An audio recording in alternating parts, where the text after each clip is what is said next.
pledge allegiance to the flag of the United States of America and to the republic for which it stands, one nation, under God, indivisible, with liberty and justice for all. Okay, we have, this evening is both a special commission meeting, and we have advertised it as that, as well as a work session. So there are a couple of agenda items on this special city commission meeting agenda. I'd like to introduce the first topic, which is the Manhattan Town Center Community Improvement District, and the presenter is Jason Hilgers, Deputy City Manager. Thank you, Mayor, Commissioners. The same topic, we were back in front of you just a few weeks ago. Just a recap of the CID. We're talking about a 0.75% increase in the sales tax rate for the goods sold at the mall. That'll take their rate from $8.95 today to $9.7. They've estimated it'll generate just over $500,000 a year, and for the 22-year life, around $17 million. They have a preliminary budget of just over $20 million. It's actually about 21. And we have another $2 million. Actually, it is 20. Ours is 2 on top of that. So our total budget's about $22 million. We have included 10% of the proceeds to be part of the city's portion. That'll go to fund that 3rd Street right-of-way between Humboldt and Houston. And then also the entry, the mall plaza there at 3rd and Points Avenue. So tonight, it's about setting a public hearing. There are a series of notices that we have to perform prior to that hearing. The hearing is set for October 23rd. We'll also have first reading of an ordinance that evening, along with the agreements for the use of the CID. And that will delineate even further the budgets and the eligible expenses for both the mall and the city. Second reading of that ordinance then will be on November 6th. We would then notice the Department of Revenue, and they would start letting businesses know that CID would be effective April, after the first quarter of 19.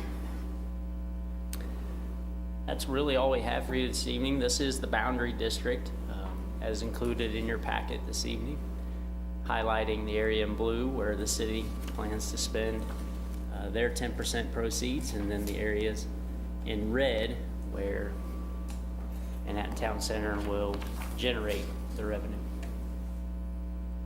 and spend their portion. Fairly quick item this evening, but we'd be happy to answer any questions. Representatives from Manhattan Town Center are here as well. My question is for you. I know you had a meeting with store managers, mostly store managers in the mall. What about this particular item? What kind of feedback did you get from them on this? Yeah. Yeah, Commissioner McKee, hi. Commissioners, Jeff Sutton from Manhattan Town Center. So we met with the tenants September 11th and quarterly tenant meeting and discussed it then. The feedback was positive that, we involved several of the tenant store managers in the discussion hearings with the focus groups in the summer. And so we'd kind of, that's where the ball started rolling. But a September 11th meeting, heard positive comments and a good discussion. So again, we didn't have any negative feedback at all, and the store managers that were present were on board with going forward. Okay. Yeah, we approved a few months ago about having the CIDs as far as another process for businesses to take advantage of. As I look at the details of the CID, one of the things, I don't remember what page it's on, I think I have page 17, There's mention of clawback language, if certain conditions qualifying the applicant or petitioner economic development incentives are not met. What does that mean in this instance? Since the CID is pay-as-you-go, there won't be any need for clawbacks. Because there's Clawbacks, no incentives? you're not granting incentives up front and then waiting for performance. Clawbacks typically come into play when we're willing to put economic development dollars into a project before they've actually performed. So clawbacks are personal guarantees. Clawbacks can be a variety of different mechanisms structured, but it's a way to try to get your money back because they haven't performed. In this case, pay as you go. On an annual basis, the city will evaluate each of their expenditures that they turn in, make sure they qualify, and make that payment at that time. Right. And if the money is not there, then they stop until it is paid, is what I'm thinking. Pay as you go. Yeah, the $565,000 estimate, whatever it is what the 90-10 split will apply towards. And then the 90% on the mall side, obviously will have to be consistent with the agreements that we'll enter into that'll delineate just what's eligible to be reimbursed. Right. And I saw reference to 95.5 also. That was in their original letter. Okay. So I think that may have still been here, I'm not yeah, sure. the 90-10 is what we negotiated more recently. Okay, thank you. I have a couple of questions about the administrative costs that the city would need to charge to manage the process and the accounts. I don't see it accounted for. Is it in the 10%? No, it's in the agreement itself, so that'll be coming back before you at the hearing. I do believe we have 1 or 2% Okay, in that for administrative fees.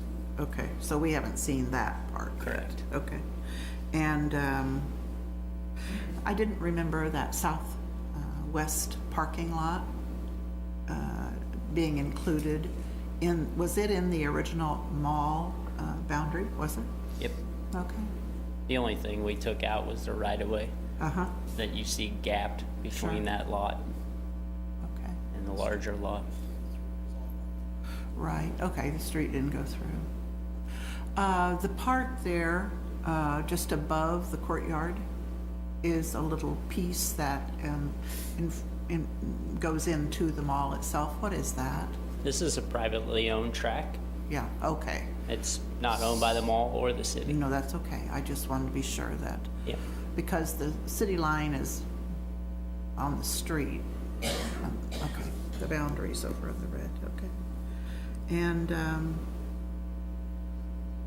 those were my questions. I just wanted to be sure about the cost. I had one more quick question, Jason. On the 90-10 split, the estimated 1.7 that would go to us, is that dedicated to the plaza, or is that just going to the general fund, is up to future commission's discretion to spend? So that money will be accumulated in a CID fund. We do a similar thing. We have a South redevelopment TDD that has a balance today. When you pass those, much like you'll see, you have project descriptions that only that money can be used for. The project budget that's attached to your CID, that's the only way you can use those dollars. So we create a separate fund for our portion, and it can only be used to those two projects. Okay, thank you. Okay. All right, well, I'd like to ask if there are any comments from the public, and I thought I would read a statement. There are 3 issues on the agenda this evening that could generate public comment. So for those wishing to speak tonight during public comment on a particular item, I want to highlight a few reminders based on the Commission's public comment policy. If you wish to speak, when you come to the podium, please state your name and address and sign in at the podium on the sign-up sheet provided. A speaker is limited to 5 minutes. There's a timer clock on the dais that will beep when your time has expired. A speaker's comments should relate to the agenda item of business. A speaker's comments should be directed to the City Commission as a whole and not to individual members. Once public comment on an item is closed, no further public comment will be permitted on that item. Thank you. At this point, I'd like to ask if anyone's here to make public comment. Well, that was a lot of production for nothing, right? Okay, thank you very much. No public comments. I'll close the public comment section. Let's see. I need to ask if there is a motion from the commission, if we're ready.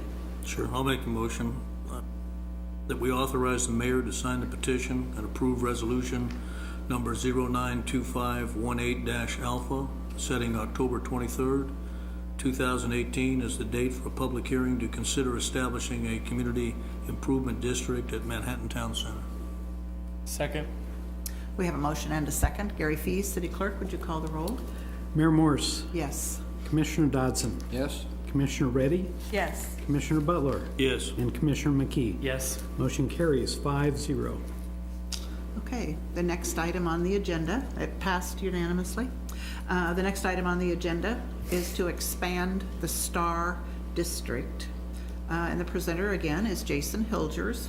Jason, you've been busy. Deputy City Manager. Thank you, Mayor, Commissioners. Just to give you a brief history of our Star Bond District, we received this award in 2006 from the Department of Commerce. This allowed us to start collecting state sales tax revenue from the north and south redevelopment areas. The south area is where we designated the use of those dollars.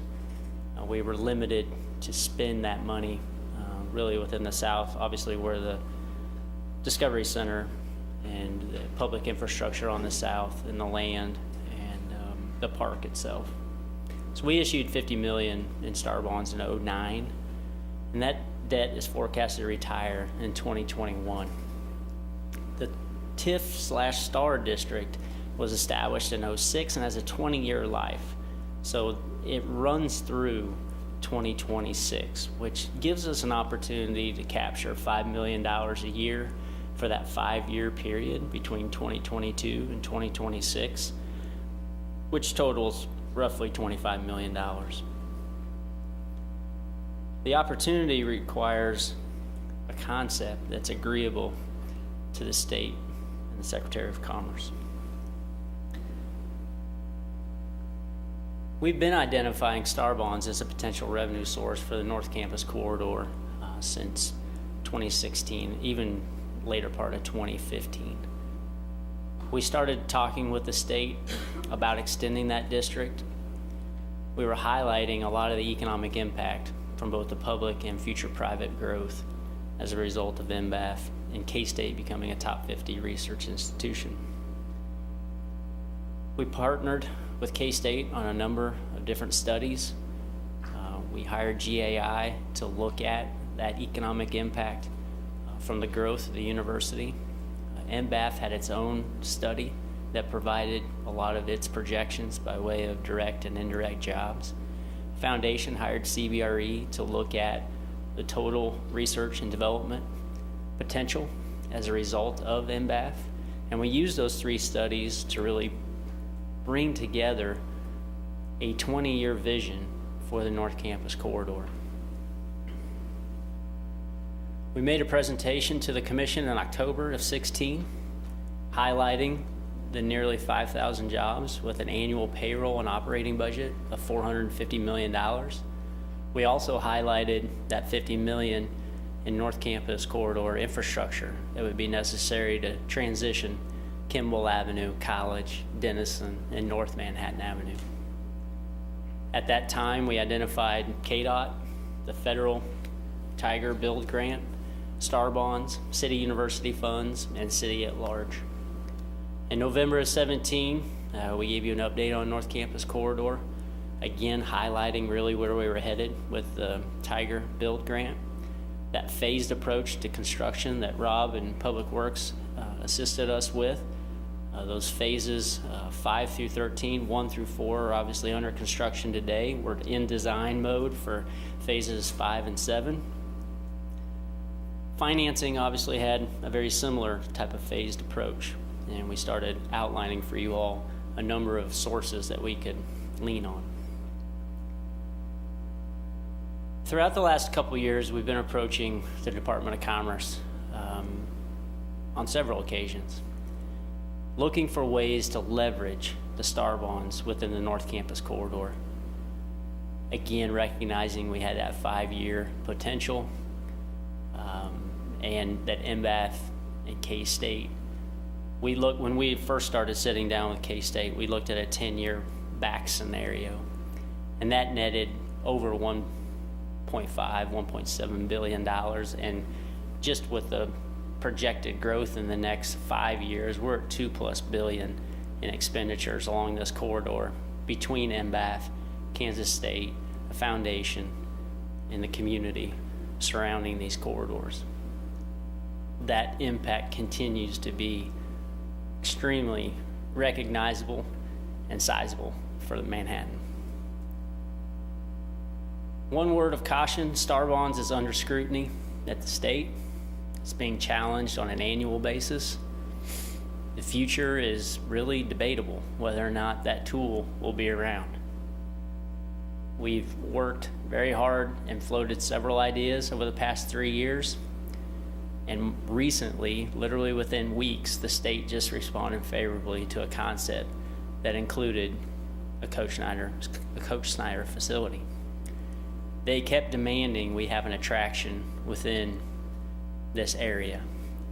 We had been to them several times about moving a concept into the Discovery Center and allowing us to extend that boundary to the North Campus corridor and highlight what's occurring up there with MBAF, with ag, and with different features in the district. But they kept coming back to us and telling us they felt more comfortable if there was an attraction in that district itself. We reapproached them with concepts about MBAF and about ag, and more recently about Coach Snyder. And again, they responded favorably. There's a letter in your packet from Interim Secretary Bob North, indicating a favorable response. This is our existing TIF/STAR district. It's the downtown redevelopment area that we worked on from 2003 through 2012. This is the area in which you've commonly seen for North Campus corridor. This is where phases 5 through 13 exist, along College, Kimball, Denison, and North Manhattan.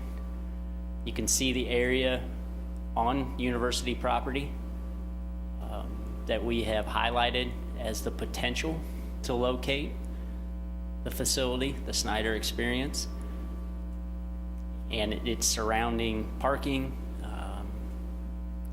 landscaping, streets, lighting. There's a park area, a lot of details yet to be determined.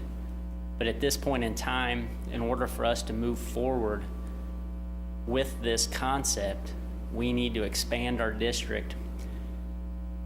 As you know, that's going to take time. There's a process by state statute we have to follow. That hearing can't take place any sooner than November 6th. That's our first opportunity. We'll be passing an ordinance, adopting that same night. We'll have a second reading 2 weeks later. Then we have to go and develop a redevelopment plan and bring that back to the community for another round of adoption process that will take several weeks, 2 or 3 months to get that done as well. As we mentioned, STAR revenues are committed through 21. Just that $5 million over 5 years for 25. We would use a portion of that, obviously, to invest in North Campus corridor, but set aside a portion for the attraction itself.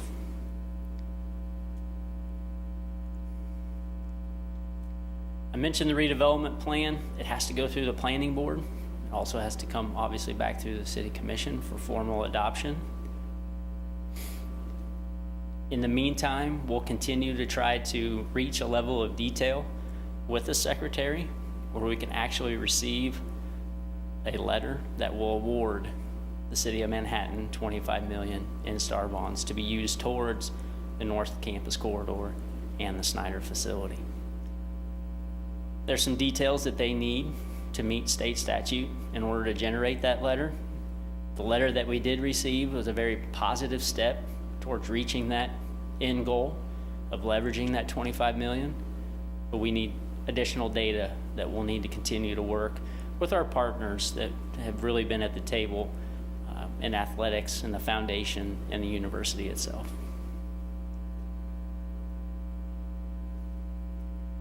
As far as the future bond is concerned, there's a couple different approaches. They don't allow pay-as-you-go, so it's not a matter of just in 2022 they'll just write us a check, send $5 million to the city. We are going to have to bond this in some capacity. We have the option on one. There were 2 STAR bonds issued in 2009, one roughly for 33 million and the other roughly for 17 million. The $33 million bond is callable, but it's not callable until December of 19. We're working with bond counsel right now to see if we can move that up. We feel like there's been some extraordinary events in the way that bond was structured. We might be able to actually call it early and restructure and go out and get the financing secured. Or we establish a new bond. The timing of which we leverage that money obviously still very much in flux at this point. If you recall, our phases for North Campus Corridor stretch from everywhere from 19 all the way through 2023. So we have a good 4 or 5 year window here to invest in the infrastructure. As far as the attraction goes, all those details still yet to be determined. If we can leverage that money earlier, we can move earlier on the facility. If we have to wait to leverage that money, then obviously that'll push the calendar out on making that improvement. But we feel like with the money not being available truly until 2022, it gives us a little bit of time to look at what exactly this facility is going to be, where it's going to be located, who's going to operate it, who's going to run it, who's going to maintain it. Those are questions that we just don't have determined at this point in time.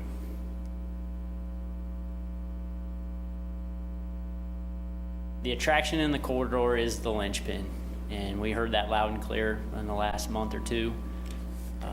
And then obviously with the positive reaction, they just weren't interested in going down to the Discovery Center and adding to that facility and that experience. I throw the budget up here just to remind you where we were in terms of financing. We had originally looked at a budget of about $45 million for all of those phases, 5 through 13. KDOT is committed to $4.2 million. It's over a 3-year period. Tiger Build application still pending. We should hear by January of 19. City University, obviously committed. We have an agreement with the university to move on that for the next 20 years at $500,000 a year. STAR, combination of money for infrastructure at 15 to 17.5. If you drop down to the Snyder facility, anywhere from 7.5 to 10 million.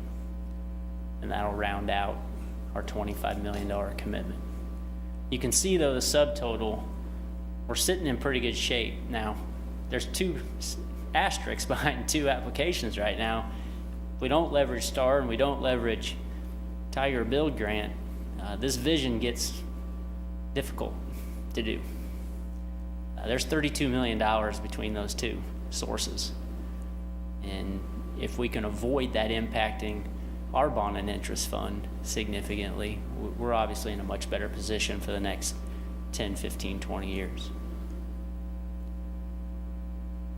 But I lay that out just so you understand the significance of both STAR and that Tiger Build Grant. It makes this vision become a reality. It provides the infrastructure improvements that we know we're going to have to make in the coming years. The growth will dictate some of that, and the age of our infrastructure will dictate other parts.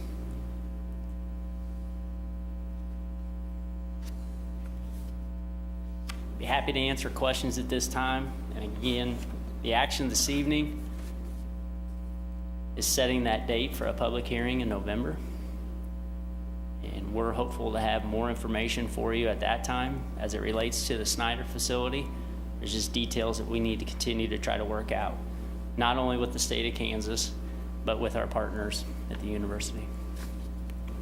Be happy to answer any questions at this point. I have a few questions. First, just about Star Bonds to begin with. So the purpose of Star Bonds, correct me if I'm wrong, is to develop tourist attractions. It's the state providing you leverage to develop tourist attractions in hopes that people come and visit and generate tourist dollars, correct? It is to generate an income stream additional to what the state's receiving today, yes. So do you think that, and don't get me wrong, because I realize the position that the city's in and we have to leverage all the infrastructure dollars that we can find, but do you think that one of the reasons why Star Bonds are under a little bit of scrutiny is because, if we're being honest here, we're leveraging Star Bonds not to build an attraction, but rather to build infrastructure. So do you think that that's one of the reasons it's under scrutiny on the state level? I had the opportunity last year to speak in front of the Senate committee and answer questions like that. And when we look at Manhattan's project in the Discovery Center in downtown, we were one of the few out of the gate that was a true redevelopment project, where we were literally assembling property within our community and starting over, creating new revenue for the community through incremental dollars, not drawing a boundary around an existing mall like a lot of communities had done, and taking money that the state had already received and had been receiving. We generated new revenue for the state of Kansas through our downtown project. That's a key factor in my mind. And I think the struggle at the state is more about leveraging more for the state of Kansas versus grabbing what already exists. So there are a lot of examples out there that weren't redevelopment efforts for Star Bonds. Communities were able to take existing and siphon it off for a period of time to pay for public infrastructure and those attractions. Manhattan was one of the few, and there are others, that leveraged new dollars to the community and new dollars to the state. When we look at the amount of sales tax not included in our downtown that Manhattan generated from 06 to 16, it doubled, not including the revenue in the district. Manhattan was growing, the region was growing, but the redevelopment also had an impact on the community. And that really is the true purpose of Star Bonds. Not just to benefit the facility that they paid for, but to benefit the community and the region. The Legend Shopping Center is an amazing venture by Wyandotte County and Unified Gov. They took bare ground and created what we all have experienced in the Legends and the shopping center there and the racetrack and a number of other amenities. They generated new money for the state. And they were obviously the first one out of the gate, got special legislation to do it, and generated a tremendous amount. They are under scrutiny as well. And they get hammered about how many people are really coming from out of state. There's a lot of animosity about Star Bonds. A lot of it deals with geographic issues, in the metro area, and who got dollars and who didn't, to do what. There's a lot of folks that feel like revenue was stolen from them.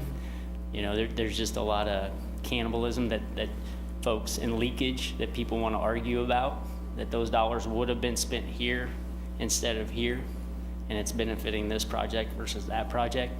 Fortunately, Manhattan, Salina, Derby, Dodge, there's a lot of communities that have used Star Bonds and have actually grown their economic base. I just want to, I know the last legislative session, this was something that Jared kept us informed on through the whole thing. And I just want to make sure going into January, we're not used as an example Yeah. of abuse of this application. So if you feel confident that that's not going to be the case largely, And I will point out, the $5 million for the 5 years is revenue for that 20-year period that we clearly didn't use, won't use if they don't allow this, and will turn back to the state early. So most districts in the state of Kansas utilize, the length of the district itself. We were in a position where we could retire early. The bonds were structured to super sink. So as revenue generated beyond what was required from principal and interest, it bought down that principal, and it's going to retire it early. And it was almost structured that way because we knew the revenue would pick up and generate more than the analysts thought when sizing that bond. So it was structured in a way to quote unquote super sink. The opportunity to use that in Manhattan to leverage the type of investment that we highlighted along that corridor, there's no doubt it doesn't fit perfectly. It's infrastructure, it's public improvements to leverage those 5,000 jobs, that $450 million in annual payroll and operating. The attraction is what they kept coming back to us and saying, you gotta help, you gotta meet us here in the middle. We recognize the economic impact of what you're suggesting and what is going to happen along that corridor is significant to the state. They didn't have another tool to throw at us to help us. This is the tool, this is money they've never received, and they're foregoing 2022 through 2026. And for a lot of people, that's still 4 years away. They're not gonna get that revenue between now and then. It's about that 5-year window and that investment into what we can leverage for the next 20. That seems to be what the focus is from a financial perspective. okay, last question. The attraction, when it's determined exactly what that's going to be and look like, because the TIF district is investing in public infrastructure, does from there on out the city have to maintain the public infrastructure in which that attraction is on? No, it doesn't. There are rules in the STAR bonds that allow for facilities to be managed and operated and even owned by entities other than the city. Okay. The list isn't tremendously long, but foundations and 501c3 entities can manage those facilities. Counties can, states can. So there's some options for us. So are we confident in the attraction that we will propose that it will likely be something that the university maintains? Those discussions obviously need to happen. We haven't ironed out those Will details. that be ironed out before the first public hearing? It possibly could. I think that's a pretty Possibly big could. linchpin. I do too. At this point, having a concept that works with the state allows us to start talking about a boundary. Once the boundary's established, the plan's gonna have more detail than the description this evening. And I'll go back to 06 when we got the letter from the secretary. The Discovery Center opened in 2012. It's 6 years of dialogue from this community. We issued the debt, obviously in 09, but from 09, 10, and 11, there was a debate in this community as to what's that Discovery Center gonna be, how's it gonna be operated, maintained, and paid for. Now, a lot of that we assumed going in would be the cities. In this circumstance, there are options, and we're gonna explore those options. General discussions have taken place. The door hasn't been shut by the university. The door hasn't been shut by the foundation. We're gonna continue to work those relationships. That's all I had. Thank you. I would just add, relative to Commissioner McKee's question is, and Jason's point about, I think a lot of the fervor over STAR bonds has been that several projects, especially in metro areas where it is more difficult to prove that you're not just moving the money around to new projects and others are going to those places. That's part of it. The other part is that some projects have allowed the existing revenue stream to take place.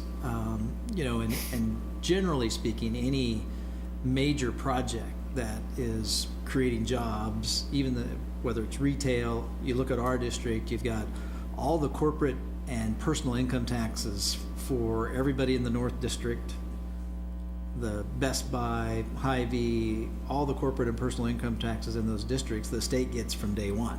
So they're getting a large chunk of money already off of those new entities, which they never have gotten before. So that will be our case we need to make to them on the North Corridor as well, is that as we've done improvements up there, new jobs have been added in that corridor, and the plan for a lot more will help solidify that argument, and they recognize that, as Jason indicated. So I think the one where we've tried so hard over the past couple of years is it's almost like we're having to build a new Star Bond project, but we're only getting a 5-year benefit. So we argued strongly that our Discovery Center is our attraction, and so we're having to build a supplemental attraction. But their point is we're expanding the district. We have a new area where we're spending money in, and so they just felt that needed to occur, and had been part of the discussion. And so from that standpoint, I think it's worth our while to go through this effort, because it's a significant amount of funds, and I think, quite frankly, our story's good. I mean, the fact that it's ahead of projections as far as the original project is concerned, and we can certainly show, and he has shared, the other economic benefit to the state since day one. Yeah, just to follow up on what Commissioner McKee said, I don't have a problem with the Star Bond thing. I supported doing that. What I found interesting was this attraction thing. It seems to be a real wrench in the program. The Mercury put that in an article the other day. I already got several emails asking me if I was going to support Discovery Center number 2. And everybody knows what they're talking about there. We got $500,000 a year, tax dollars going to support operations. That's going to be very troubling. And then this facility itself, some people suggested, hey, it would make more sense, and I know they haven't really nailed what it is, but it might make more sense if it was like a K-State, sports museum that highlighted all sports and not just K-State football. And I think that'd be relevant. My assumption on this is that in order to get support for it, it's got to be operated, maintained, and run by somebody other than the city of Manhattan. And if that doesn't happen, it's probably going to break the deal. And that's just based on the history of the Discovery Center. Beautiful building, but there's still a lot of animosity about that because of the cost of running it in perpetuity. And when you look at the numbers here, up to $10 million could go to that facility, and you're only going to get 15 for the roads. And then who knows what the long-term cost is. So I don't have a problem with supporting having the public hearing. But I really think that what has got to be nailed down a little bit more than just vague is exactly what this facility is and who is going to run it long-term. And I understand if some of the Star Bond money goes into building it, because that would, that's okay. That's not going to be a long-term debt to the city. But it's that, operating, maintaining it, and running it. And that I and T have got to be crossed before we get to that public hearing. As you continue to have discussions in the community, if you're given the chance to talk to the foundation, athletics, or the university, they will know one of the first caveats I threw at them throughout all this discussion was, I don't think the city can own it and maintain it, and it'll fly. They know that. And because of our history and because of how we've used these dollars in the past and committed to the Discovery Center, I just can't see another scenario where we own another one of these. And there are groups, multiple, more than one, working on that right now from a variety of different perspectives. So again, the door's not shut. Continue to have those conversations. There's a lot to be determined. And I just mentioned that 06 award letter, 09 bond, and 2012 opening. It took 6 years on the Discovery Center to really figure out what we were going to do. Now, once you issued the debt, it was, you were pretty much down the road. But even if we establish a district, and even if we adopt a plan, and we get that letter is the linchpin to allow us to do anything. If we don't get the letter, and I'll just be candid, before January, star bonds may go away. And if we can get the letter, at least that's another step we've taken with the state to secure this opportunity. Nothing will hamstring the city until you actually issue debt. So until we issue bonds, this decision can be debated. If we don't have a letter by January, more than likely the debate's over. So we really need to, and we're committed to work through that in the next couple months. But I can't predict, no one can predict what's going to happen in November in the election or what's going to occur in the next legislative session. But I think there's a likelihood this is coming up. And it could go one of a couple different ways. I would just rather not be in a position where we're sitting here throughout the entire session waiting and wondering and worrying that this opportunity could go away if we don't have that letter. Does this need a question? I have several. Does a star bond proposal need to be reviewed by the county commission or the school district? So they will be noticed that the boundary is being expanded. Okay. There are two of the groups that are, as well as all landowners in that north and south redevelopment area, and all occupants will be notified of the hearing on the 6th.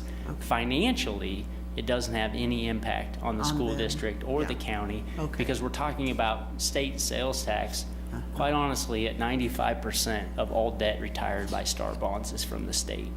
Our local sales tax from the south end is being captured and assisting, Yeah, but that's what that growth is. the you majority talked about. is state sales tax.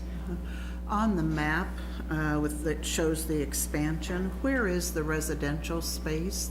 Is there any residential space in there? Or what I picked up was from the old district downtown? Yeah, this is Okay, there's this no is all residential. right of way, Right. with the exception of the state property Yeah. that we identified. And the gray in the middle of that Yeah. is a building, Yeah, and it is not included in this. it's a building that doesn't exist yet. So Right. today it's But the financing for it is not in this Correct. project either. correct. Okay. It would not be part of our Yeah, project. that's good. I just want to be sure I'm tracking things right. And, okay, at the bottom of the map, in the key, it says yellow means that the Star District boundary expansion.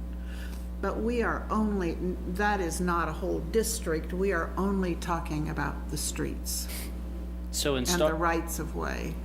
star districts, Yeah. there are two components. Yeah, Districts are where you can capture revenue, right, and districts are where you can spend revenue. Our intent is only to spend dollars here, not to capture. That's why it's just the right of way. Right, And then okay. it's just the attraction facility so we're itself. spending, okay, Yep. all right, thank you. Okay, so I understand the sense of urgency in getting that letter by December before we figure out what the next governor is going to do, regardless of who it is. And then we can make more clear decisions, and we can turn it away if we don't need it, or if we feel like this is not something we can do. Rather keep that door open before we don't get that chance anymore. So I get that. The Tiger bond, the Tiger grant that you said, when did you say we would hear back from them? By January, there might be some awards made before the election in November. Okay. The federal government has some discretion over that. So in years past, I think we've seen some early announcements in certain states. It's possible, but by January is what they basically told us when we applied. Do we need to do anything with our legislators at the federal level to make that happen? And we have. We've been in touch with them. We were last spring when we were in DC. They signed letters for us this summer. President Myers is reaching out to some of his contacts as well. all our representatives are very well aware we're in for 17 million. So I'll be optimistic about that, since everybody's at the table. This is one of our goals, the North Campus Corridor. It's one of our commission goals, as well as with the partnership with Kansas State University and the foundation. So much so that we've already decided to dedicate the city university funds towards it from all of the stakeholders at the table for the city university funds. And I think, I have mixed feelings about our Snyder facility. You mentioned something about an attraction that would have out of town, out of state people come and visit.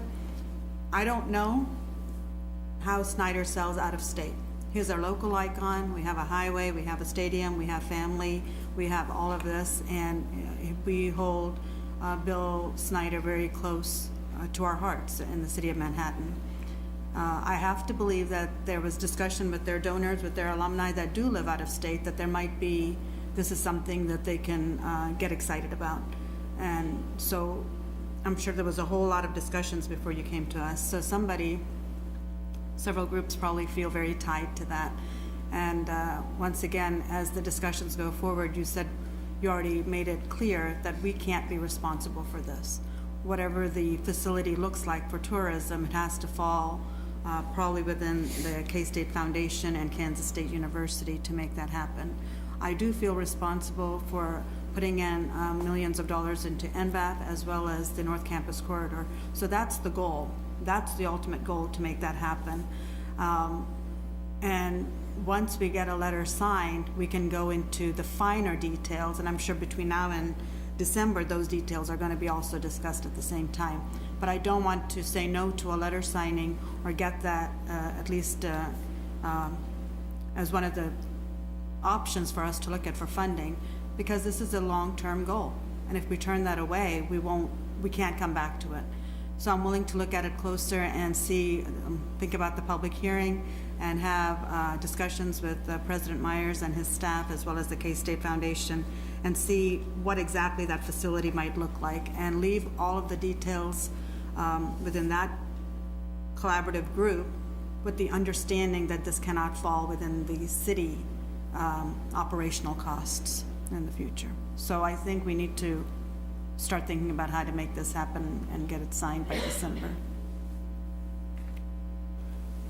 Yeah, for process, just a little disappointed that, at least for me, I was unaware that we needed this piece in order to accomplish the North Campus Corridor. So this was a bit of a surprise.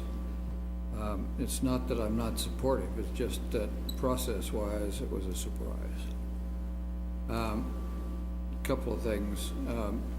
I'm in agreement with Commissioner Butler. I think this facility needs to be a Kansas State University wide athletic display with Coach Snyder's name on it.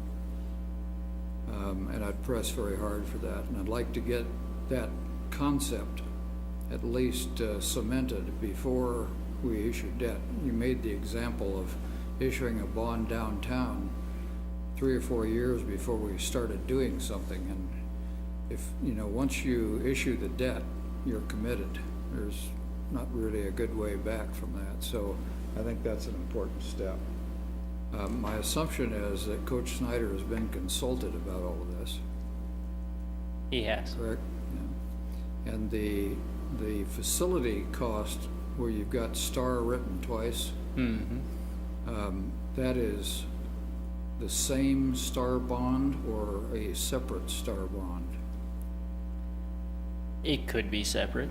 It could be together. I would anticipate it being together as one bond, adding what we're going to put in North Campus Corridor and the Snyder facility. Was that, was the one in the beige, the one that we saw 3 or 4 months ago, was that the same amount that we? No, it was the full 25 at that time.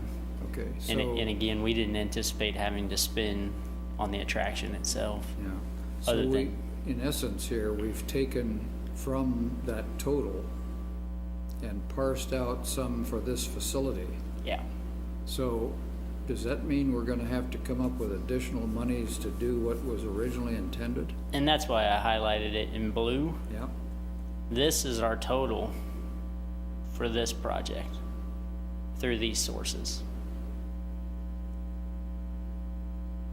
We will generate more in revenue than we have expense right now, if all 4 of those come through. yeah.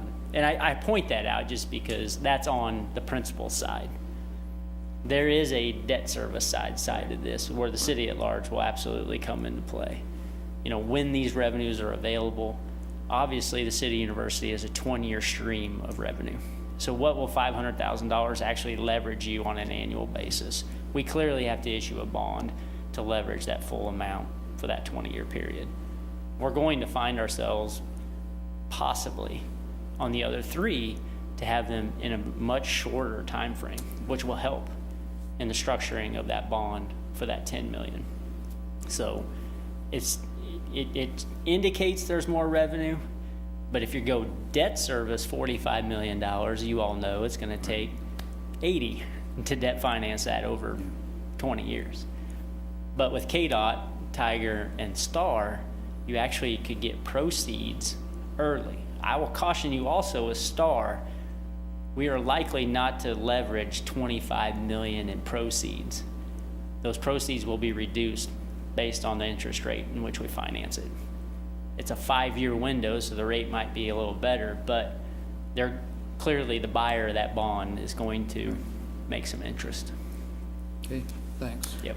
We've had some good conversation and discussion here, but I would like to open it for public comment before we get too much further down the road. Is anyone here this evening that wishes to speak to support or oppose this proposal?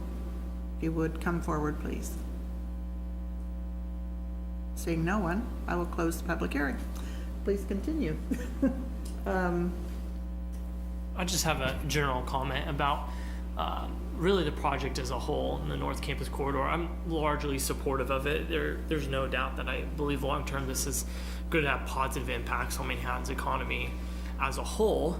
The only thing that I want to be sure that, again, we're including in this discussion when we're funding this project as a whole, not just the STAR bonds, is sometimes I do think that we trip over ourselves to spend tens of millions of dollars in the promise of bigger and better. And this is bigger and better, but bigger and better doesn't always help every single person in our community. Largely low-income populations are left out of those benefits. So I would hope in a project of $50 million, we could, or $45 million, we could find a small piece of that or a piece of that to make sure that we're, you know, really benefiting all spectrums of Manhattan rather than just one. So I would encourage us to do as other cities have done and think about infrastructure larger than just roads, sewers, and water. We're molding an area in a district, and so how can we make sure that it's molded for everybody in Manhattan rather than just the affluent? So I'm excited about this project moving forward, but I just wanted to plant that seed in everybody's mind. I too, Jason, I'm pleased with the package you've put together. I think it achieves. When I became mayor, I said I wasn't going to pick 3 or 4 things. I was just going to say one thing, and that was infrastructure, because we were facing the North Campus Corridor. And this is what we were after, as far as I'm concerned. And so I appreciate that it's come to fruition. It's a tall hill, maybe, and but we have 2 variables left, and I'd like to for sure try to make the STAR bond deadlines. I think that's the key. We have to do that, and then we have to try to make the hope that the Tiger grant also comes in. I think this is I agree, a good effort to have that centerpiece that draws the public that the STAR bonds require. And we're working with what we have, and we need to go ahead with it. Does anyone else have comments? I just want to say, I do hear about the Discovery Center often as well. I'm sure as do all of the commissioners past and present. But as much as we look at the Discovery Center, that redevelopment has exploded. It has really come to fruition far better than we imagined. And without that Discovery Center, we didn't put up the Discovery Center for the sake of having a Discovery Center that's about the Flint Hills. We had to do something in order to get the star bonds, in order to be an economic drive for everything else that's going to be impacting Manhattan. And I don't know what radio station I was listening to this morning, but we are in the top 5 cities for the state of Kansas that is booming. And that's where we want to be. You know, it would be great if we're number 1 one day, but we are certainly headed in the right direction. And as much as we focus on facilities that are for tourism, it's the bigger picture that brings in the millions of dollars so we can redevelop our community, because we are not in competition with just other cities in Kansas. We are in competition with other states for those monies. Okay. Are we ready for a motion?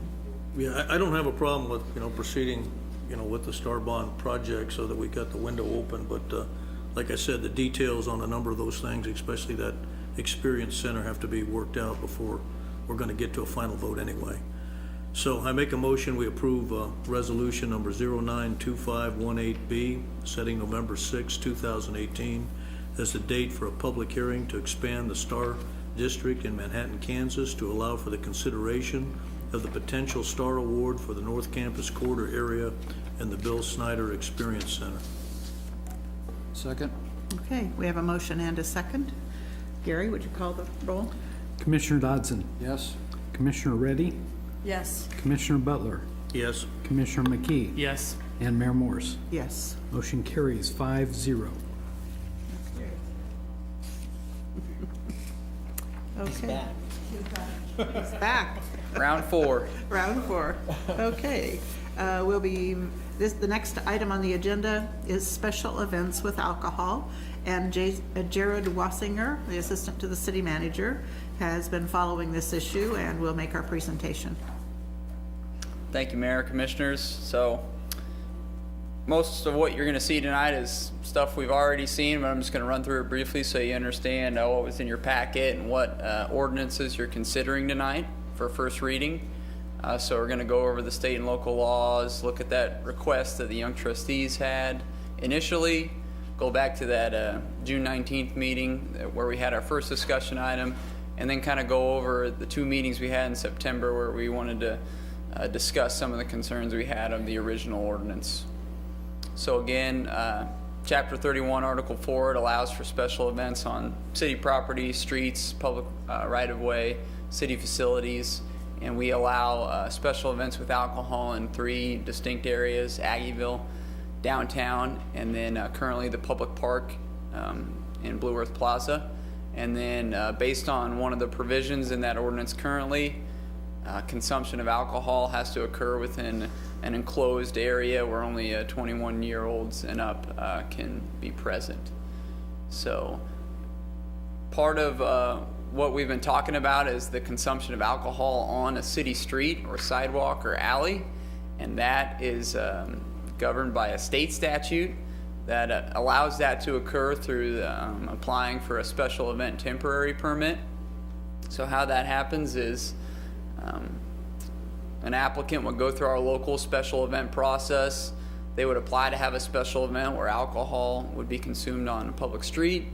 It would go through our normal administrative review process, go to Public Works, RCPD, Manhattan Fire Department. They would review that, and then it would come to the City Commission for your approval to allow that to occur.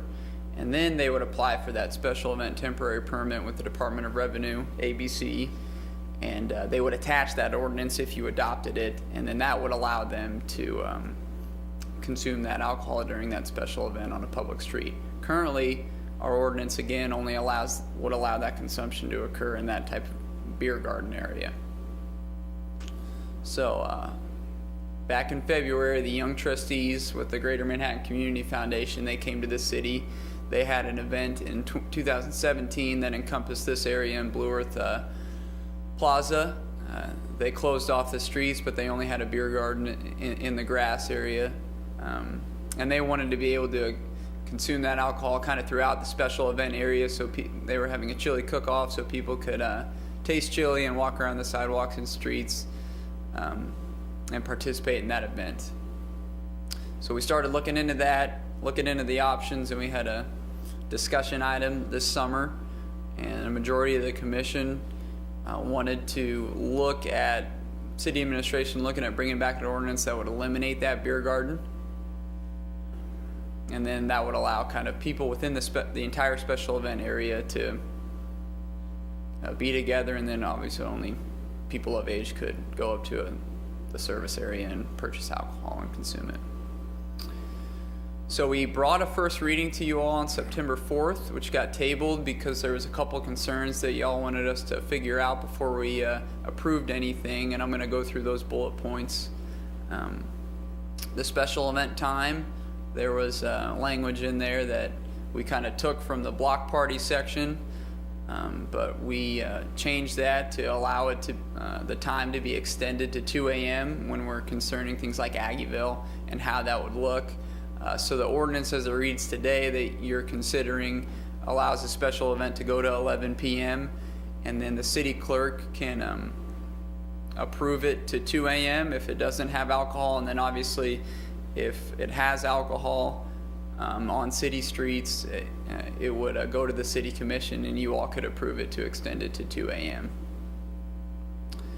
The boundaries, commissioners just wanted some clarity on what those were. So we kind of went over those during the discussion item last week. Aggieville is really defined as that zoning district as well as downtown. And then we put together a map for what Blue Earth would look like of where the boundary is that a special event with alcohol could occur.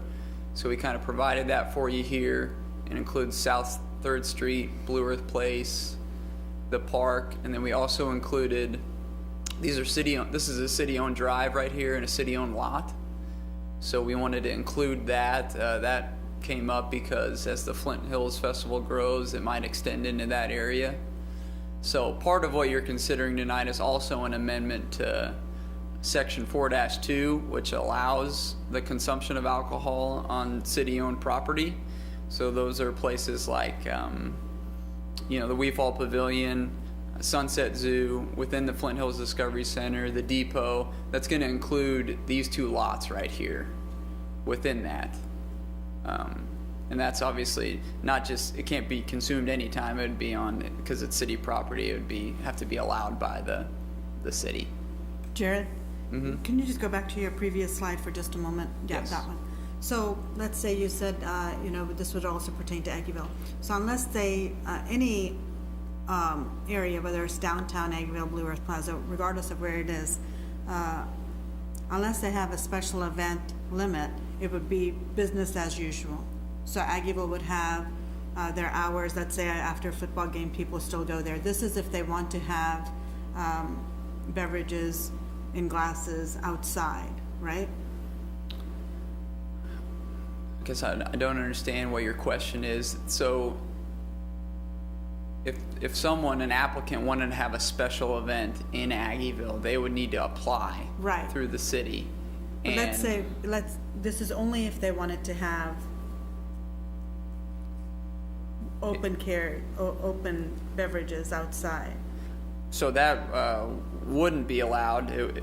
Per the ordinance, it would be allowed I'm in a just trying beer to clarify garden. If they Yeah. would have to have a special event, so they don't have to have it like for every single game or anything like that they're doing, this is No, just a- so if they want to close off just the streets and there's no alcohol involved, that's just an administrative process where they would still apply for a special event permit if they wanted to close off sections of the street and things like that for an event. And that would just go through the administrative process, and Public Works and RCPD would review it, and they would set up those barricades. Okay, so they would be specific about it, okay. I think, thanks. Yep.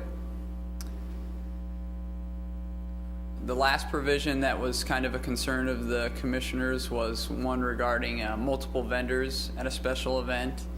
And the provision said that if there were multiple vendors, each vendor or licensee would have to serve alcoholic beverages in distinct containers that identify the vendors. And city administration is going to recommend actually removing that provision just because each special event is unique And that's going to really kind of fall on city administration and RCPD when they go through the review process and they look at the application and they understand how many vendors and where they're going to be, they can kind of make that determination. So on the discussion item last week, we came forth with some issues related to Aggieville and downtown that we all decided we wanted to get feedback from Aggieville and downtown, and we're going to address those at a later date. So the ordinance before you tonight only eliminates the beer garden provision for special events within Blue Earth Plaza. So any special event after, if this passes after tonight and in a second reading, if there's a special event in Aggieville or downtown, there's still going to have to be a beer garden. And if alcohol is consumed on a public street or sidewalk, they're still going to have to get that temporary permit with the state, and they're still going to have to come forth to you for approval. For Blue Earth Plaza, though, that's where they don't have to have that requirement for the beer garden. One thing that wasn't discussed at during the discussion item was there's a provision in there that creates a 45-day deadline for an applicant to get their application into the city. And we realized that when you have to have 2 readings of an ordinance and then you have to meet that 14-day deadline for them to get their state application in, it really only gives city administration about a week to review their application. And after talking with customer service, we just felt that that wasn't an adequate amount of time for everyone to review the application, prepare the memo, prepare the ordinance for you all to review. So we wanted to extend that to 60 days to give us some ample time to prepare those special events with alcohol. Just so you're aware of kind of the timeline, you're considering that first reading tonight. The young trustees, they did get their application in, and that's being reviewed right now by RCPD, the fire department, Public Works, Parks and Rec, city administration. And then if approved, we'll have a second reading next Tuesday. We will also be having a first reading for the commission to consider the special event application that the young trustees have submitted. And that would be considering an ordinance to allow alcohol to be consumed within that special event area that they're proposing. Then there'd be a second reading if approved, and then that would give the young trustees until the 19th to send their application to the state. Any questions?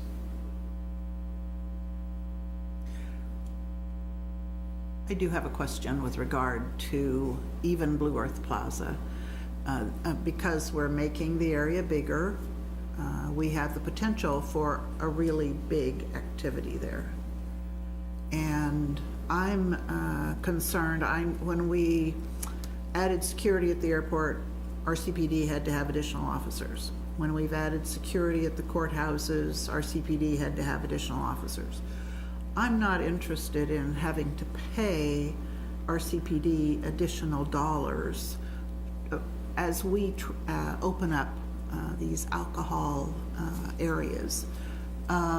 So do we have a provision in any way that the sponsor has to pay for security, or do we have a guide for how many people have to, or is somebody go wave a magic wand? That will come in the review process. So if we understand, because we asked them to obviously define the boundary, where are the entrance points, access points, how are you going to fence off the area? And then if it's a large event, we're going to probably want to know how many volunteers they're going to have staffing those areas. And that's going to help RCPD determine, how comfortable they are with the amount of resources they're going to have on patrol that day to staff and monitor the event. We're assuming we're going to have these local professional groups and everything's going to be fine. But we could have some outside large groups that might not have the best manners. I'm just wondering if we need to think about some of that a bit before we just open this up. So, and I'm not trying, I want the young trustees to, move along and get things moving. But I also just want to be sure that we're not, there are no unintended consequences as we move forward. Yep. Thanks. Are there other comments? Okay. Does someone from the public, Jared, thank you very much. Are you through? Yes. Yep. Does anyone from the public wish to speak to this? If you do, please come forward.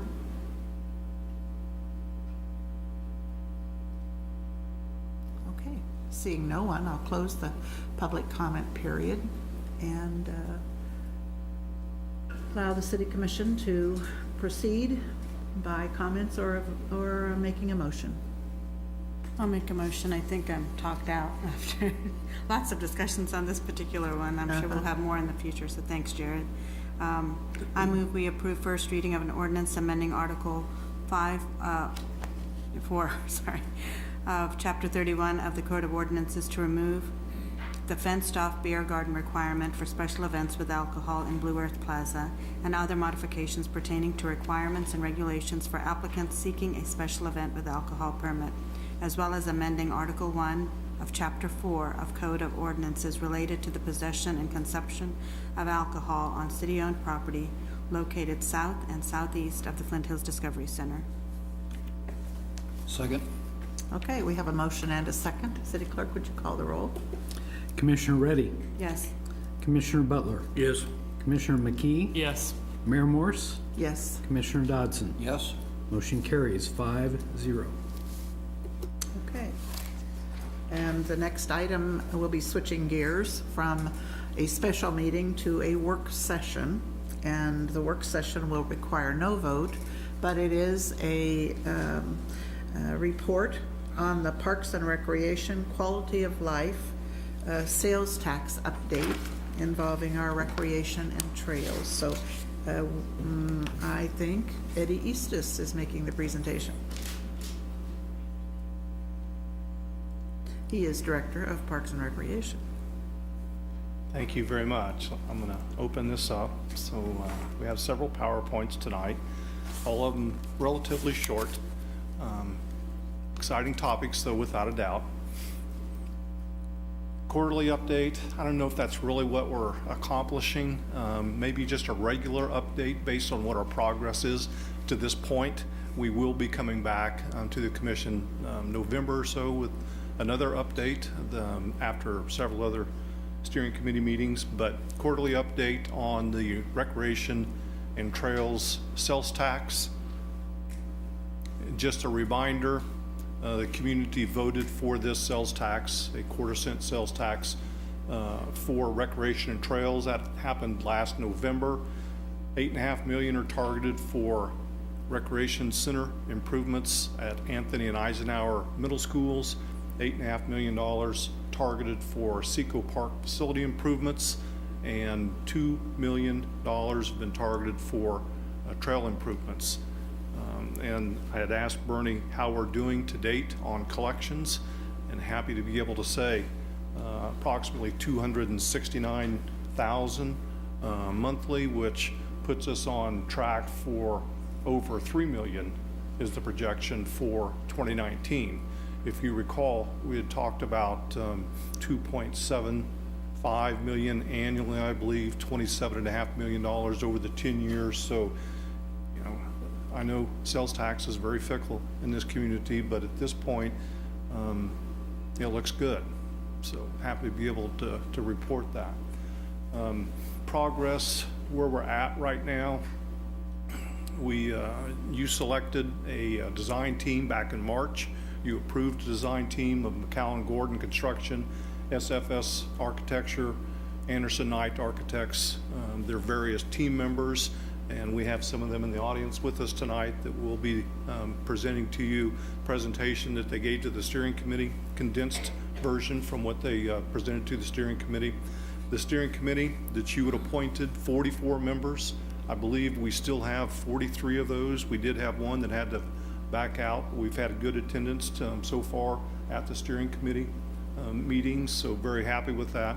The second topic, again tonight, first stage one here is on the recreation centers. Part two is the trail prioritization process, and Wyatt Thompson will go through that process with you.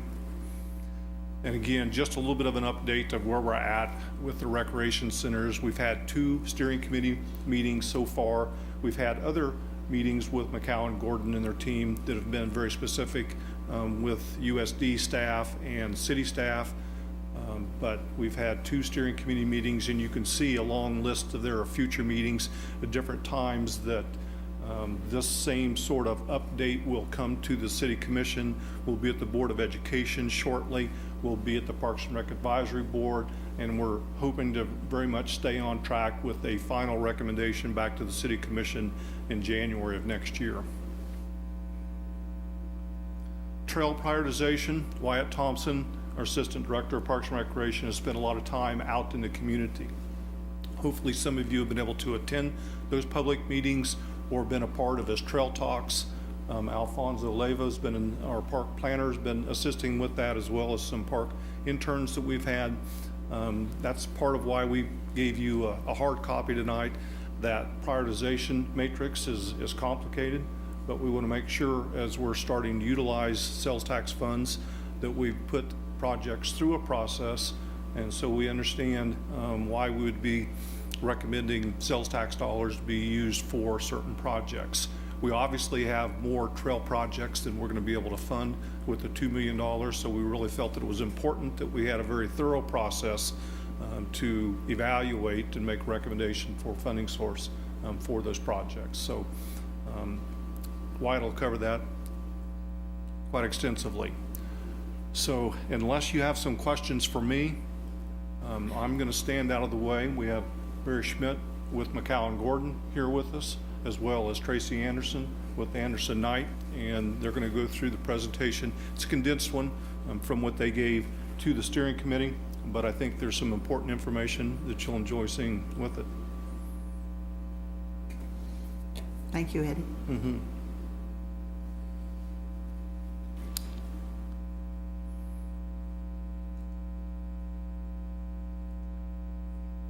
This will just page down.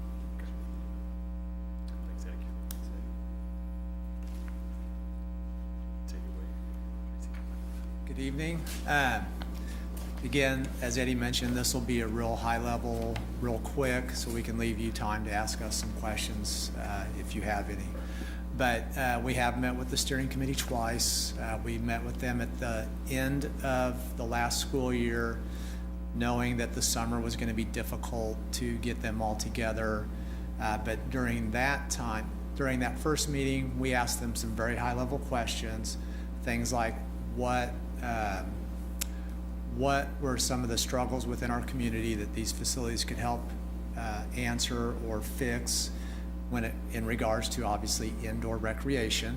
And we try to keep them very focused on that this is the one item that they are to be focused on, not aquatics, not trails, not any of the other priorities, this one priority. So we do that. And then we also have reminded them of the exact ballot question so that they keep that at the top of their mind, what it is when they're making decisions, that ballot question read as. So we've been good about doing that. You want to move on to the next slide? So, and this is what their purpose is. So we reinforce that at each meeting. So the first meeting, they gave us some high-level feedback. We came back, we culled through that and prioritized that, met with them just recently, a few weeks ago, reinforced what the outcome of that was. They all agreed, and we moved forward from there. We got into more things that had to do with actual site considerations. The things that came out of the first meeting, obviously security between public and school, staff, students, and so on. Separate entrances for both. Some of those were the kind of the high-level guiding principles from that first steering committee meeting. In between the two steering committee meetings, we met with, as Eddie said, some of his staff, some USD 383 staff. We dove into the weeds with them on some things, such as mechanical systems, toilets, sinks, faucets, all those kinds of things that the steering committee doesn't need to necessarily weigh in on, but we want to make sure that city and USD 383 maintenance personnel are agreed to the systems that we're using. So we've gotten some of that stuff, basic stuff, out of the way as well. So at our last meeting, Before you go much further, what sorry. were the priorities of the groups that you met with? The public? I thought you had some focus groups and met with people in the community. No, you did not. Not as a part of this. Okay. That might have been a That part was of what came out of earlier the on. facility feasibility Okay. study that All Bruce right. McMillan did earlier. Okay. So This who- was the next outcome of that. Okay, who was it you were meeting with when you said security and separate interests? Is that the That school was- district? The school district, Parks and Rec, Okay. city staff. Okay. Folks internal. So we have sort of three groups that we're Yeah. meeting with. The Uh-huh. core team, which includes folks like Jason, Eddie, Right. some of his folks, Eric Reed, I think the principals from both Eisenhower and Anthony. Uh-huh. That's our core group. And then we have a larger project team, which includes additional city staff and school district folks. Okay. And then we have our steering committee. So we're kind of hitting all three of those in succession with each other, getting different information, realizing that our 44-person steering committee Is, doesn't care about what type of sinks or toilets or whatever that we use, or heating and cooling systems. They want to know and have input on what are the amenities that the community's getting in these facilities, and that's the direction we're driving them. thank you. So, so at the last meeting, we got into things like, we talked about the feedback from the first meeting. We got into things about site design considerations, programmatic elements, and we updated them on building systems and maintenance from our summer meetings with our core team and our project team that I just described. So, I'll let you take the next slide. Okay. So as Eddie mentioned, part of the sales tax, the overall budget, there's $8.5 million per facility. So we have two facilities, one in Anthony and one in Eisenhower, which leaves us with a total funding amount available of $17 million. Within that $17 million total budget, we have a couple of costs that are necessary just to provide and build the facility, which would be purchasing FF&E, which would be furniture, fixtures, and equipment, such as tables and chairs, office furniture, printers, those kinds of things that are necessary to operate the facility, as well as a dedicated percentage of that budget for artwork. That is a priority for the community. The other aspect of this is actually during construction, we've included an allocation for testing and inspections. This would be third-party inspections above and beyond what the city requires, just to make sure that the facilities are built according to the standards and make sure that they are of good quality. So what that leaves us with is the site cost for the two facilities, which we're anticipating them to be about $2 million. The two sites are a little bit different. One site may be a little bit more expensive than the other one, but they're both, at the end of the day, totaling about $2 million, which would leave us with currently projecting the base model, so to speak, of the two facilities would be $6,350,000 a piece. And this would be for just the kind of bare bones base model, if you will, facility, which would include the gyms, the playing surfaces, locker rooms, check-in, really the operational type facilities that we've worked out with the core team and the project teams, as these are the bare necessities that have to be part of the building to make it operational. So what that leaves us with is, if you guys are all doing the math, leaves us with a remaining design and construction budget of $2 million. So what we have gone to the steering committee with is options for them to be able to add amenities to these buildings in total of $2 million. In other words, we would have $1 million at each facility that they could pick and choose different options that would make sense to be at those facilities. Quick question. Yeah. And I don't work in the construction business, so sorry if this is an ignorant question, but if you said the 6.3 million kind of was the bare bones of the facility, so $1 million split between the two of them for design and finishing construction, is that enough? It seems like a small amount for the scale of the facility. The design and the rest of the construction would already be included in the $6.35 million and the $2 million in site cost. So the $2 million remaining would just be for amenities, and we'll go through those amenities here a little bit later in the slide to kind of show you what are the options that the steering committee will be selecting from, and kind of how that process has gone. Okay. And then hopefully we'll come back to that if that doesn't answer your question. Thank you. What does site cost mean? Just the land itself? What is site cost? No, the site cost is just the cost in developing the site to be able to put the building on it. This would include dirt work, site utilities, infrastructure to get cars and parking lots and vehicles in and out of the facilities. Just getting it prepared? Yeah, Yep. exactly. Okay. Correct. So, and to back up just a little bit, one of the main priorities that we heard at the steering committee meeting 1 was separate entrances for the facilities from the school entrances. And this is the Eisenhower site, and option A is probably more familiar to you if you can recall back a year to 2 years of what you might have seen as two options of having this new facility located in that northeast corner of the school site, back behind the building, but with the entrance, if this works, to the parking lot coming off of the existing entrance into the school parking lot.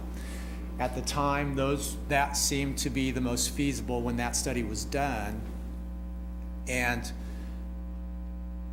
so we looked at one of those, obviously. The other thing you'll notice on both of the Anthony and Eisenhower ones is you'll see gray boxes here, dark gray boxes on both of these schools.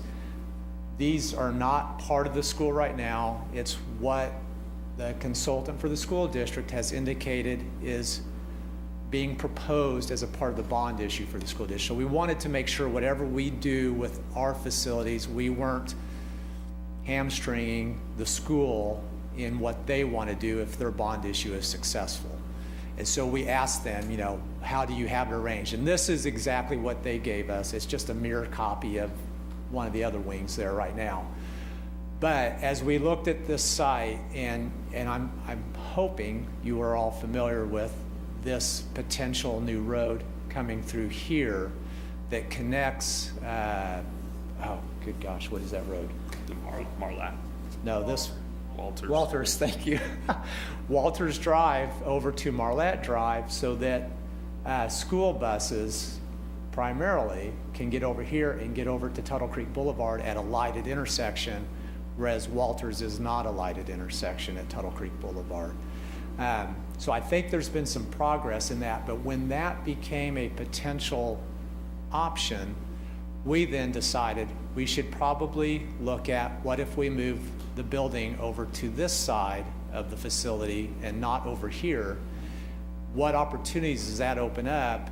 And it does quite a bit. It gives the building the front of the building facing a major public street off of a major intersection at Tuttle Creek Boulevard in Marlatt, and it provides a separate entrance to the building and the building's needs for parking, and keeps that traffic out of the school's existing traffic ways.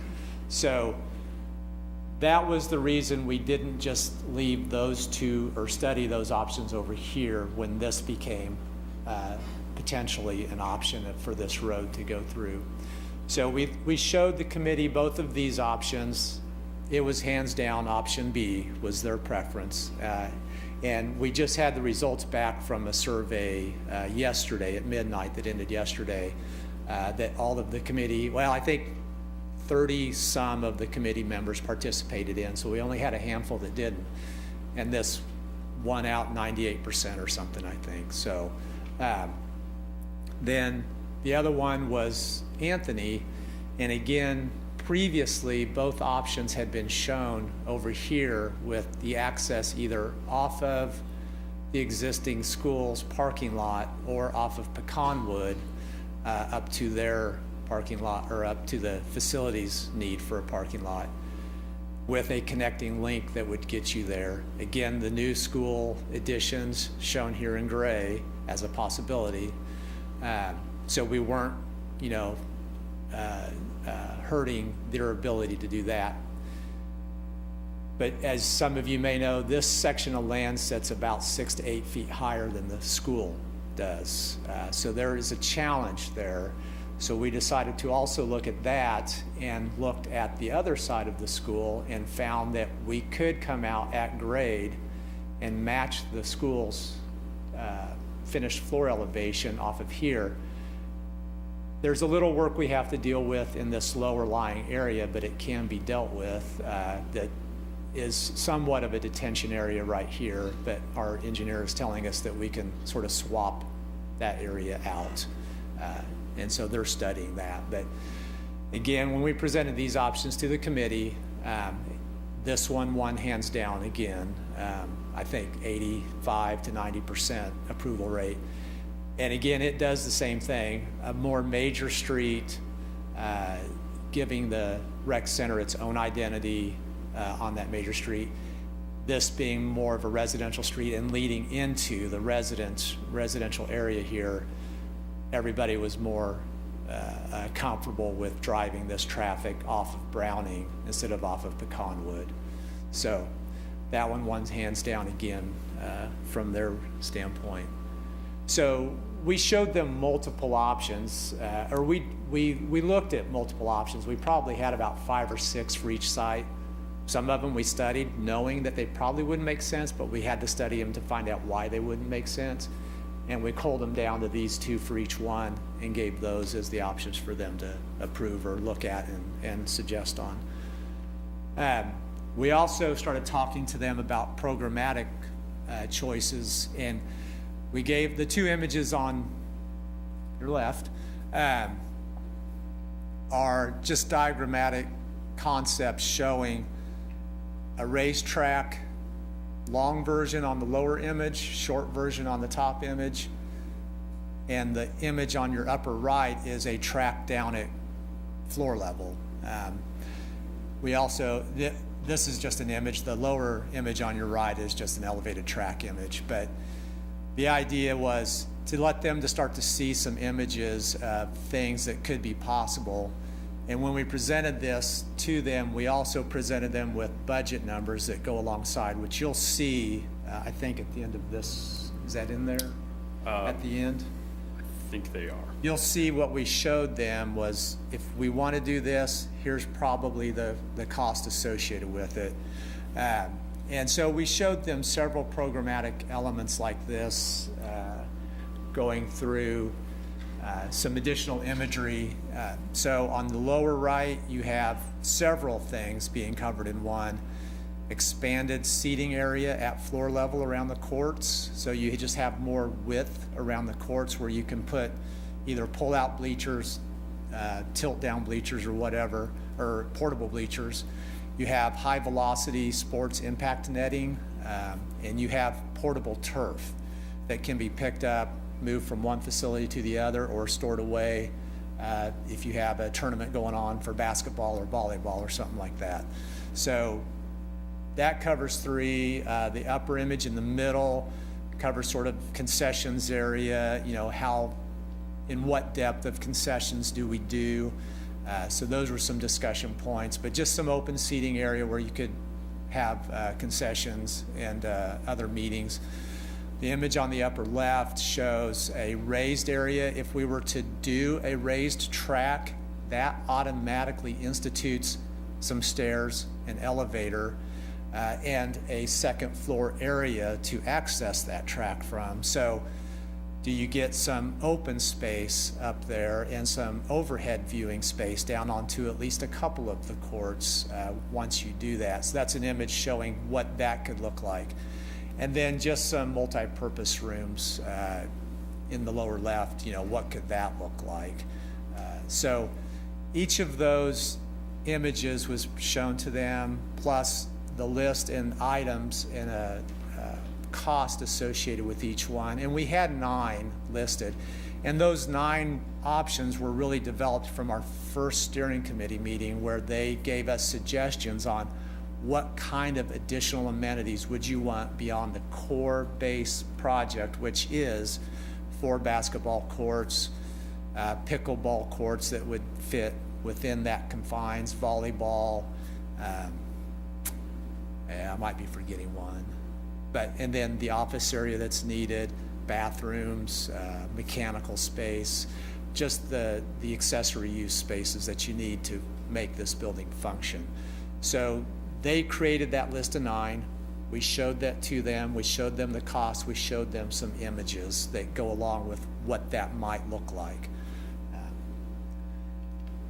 So then, in addition to the options that we covered just a little bit ago, we also covered the design build process and kind of what the sequence of events after that last steering committee meeting that we held on September 10th. So for the next couple of months between now and the end of the year, we'll be continuing with the steering committee meetings, continuing to gather their input and their feedback. We plan to take the survey results back to them in the middle of October and share those findings with them, as well as have some updated renderings and some updated schematic floor plans, programmatic floor plans for them to review, to kind of understand what it all looks like after their opinions have come back, and we've combined all of them into one document. Additionally, in the line item that is labeled SC meetings, which is steering committee meetings, we're also meeting with USD 383 staff, as well as the Parks and Rec Advisory Board and the core team, project team, and design build team, which would be McCown Gordon, AKA, and SFS teams. Board of Education. And the Board of Education. So at the end of the year, we will plan to have a tangible project with a price tag associated with it that we will all be back here in front of you all at the end of January with the steering committee. One lucky steering committee member, we hope, that would make a recommendation to you all to approve the project. So I believe that's happening in late January, I think January 22nd. After that project is approved by the commission, we would then go through a waiting period and preparing the documents and going out to the market for what would be a GMP, a guaranteed maximum price proposal, which would actually put the price tag, the firm fixed price tag on the facility, and then that would allow us to go ahead and complete the design and go through the construction of the facilities.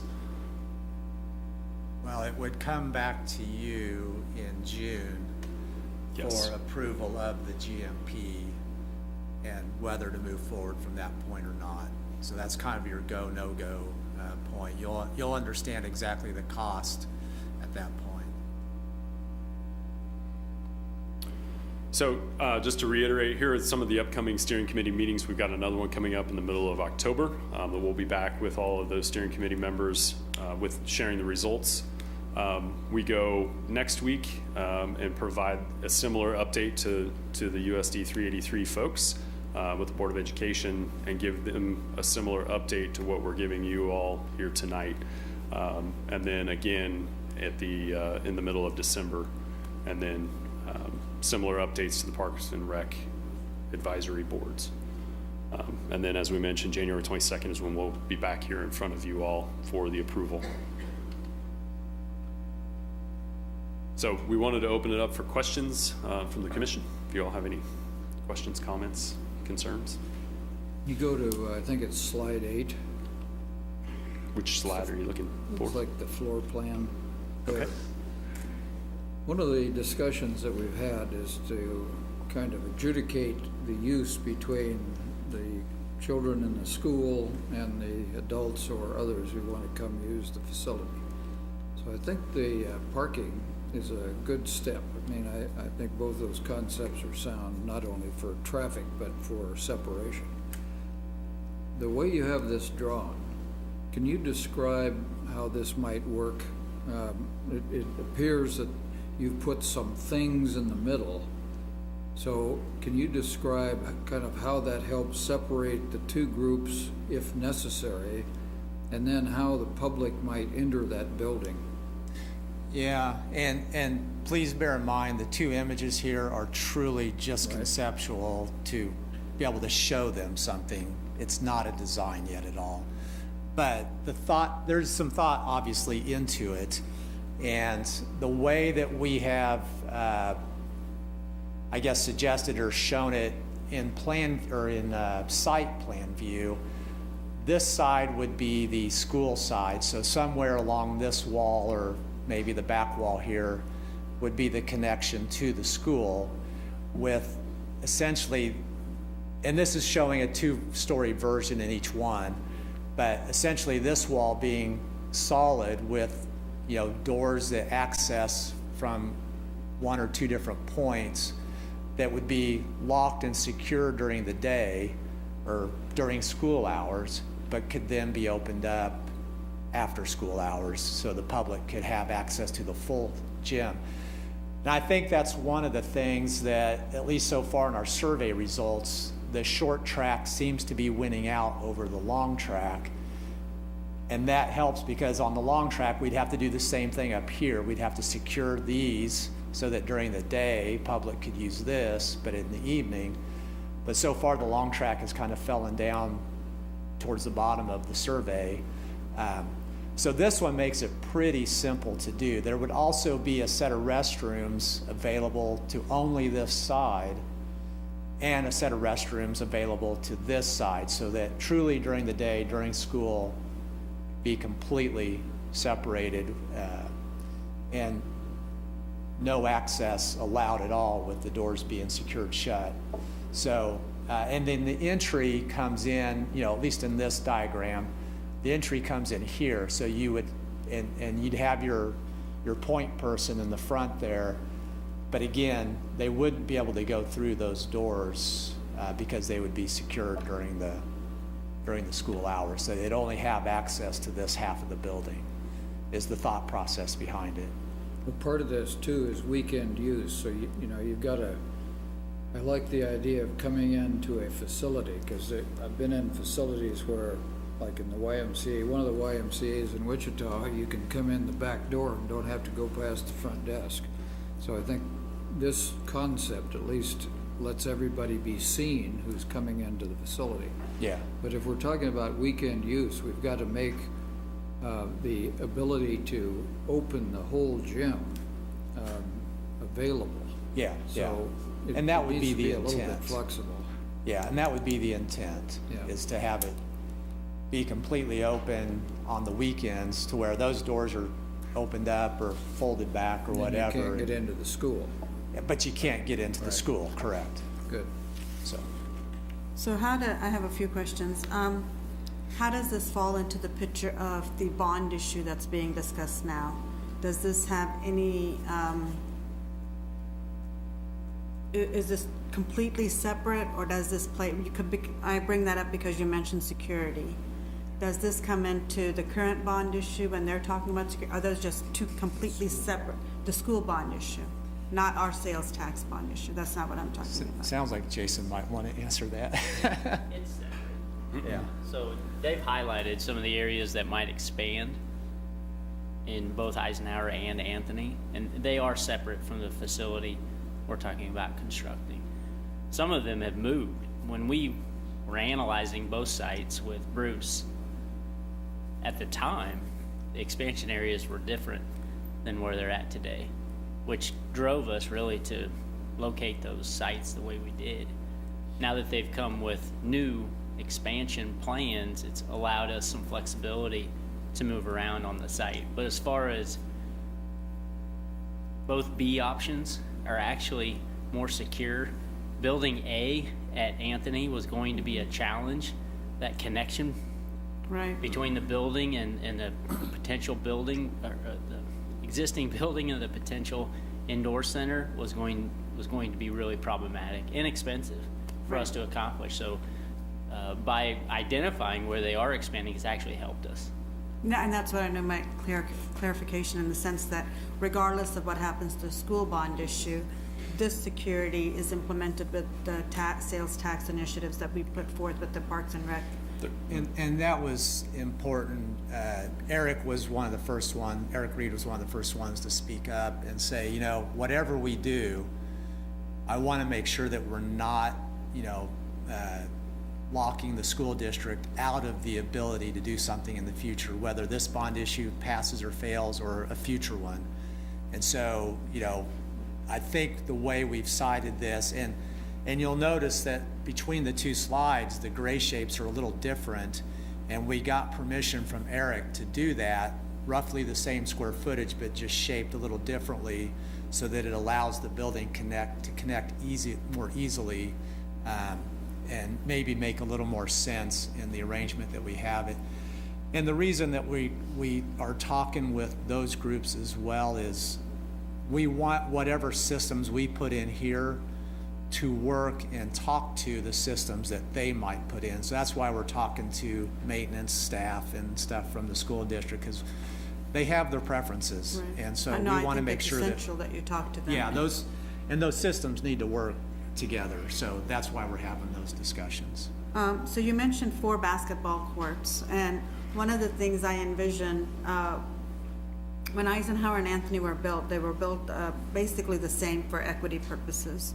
And I'm thinking these 2 gyms expansions will be the same for equity purposes. So am I hearing you say there's going to be 4 basketball courts in each gym? Yep. Okay. In That each can be building. used for, Yes. but can be used for a variety of other things, okay? But during the day, obviously, the school district would have access to only 2 courts, while the Right. public has access to only 2. Okay. And then after school, before school, whatever, the whole thing could be opened up to the public. So the operation cost, we would probably have to look at if the one site's going to be open to the public, we may need to have staff there, I'm thinking. Right, That's a and whole that different- was, again, that was some of the discussion we had with our core team was, you know, with Eddie and Melissa and some of the, how many people do you need to staff this? How many offices?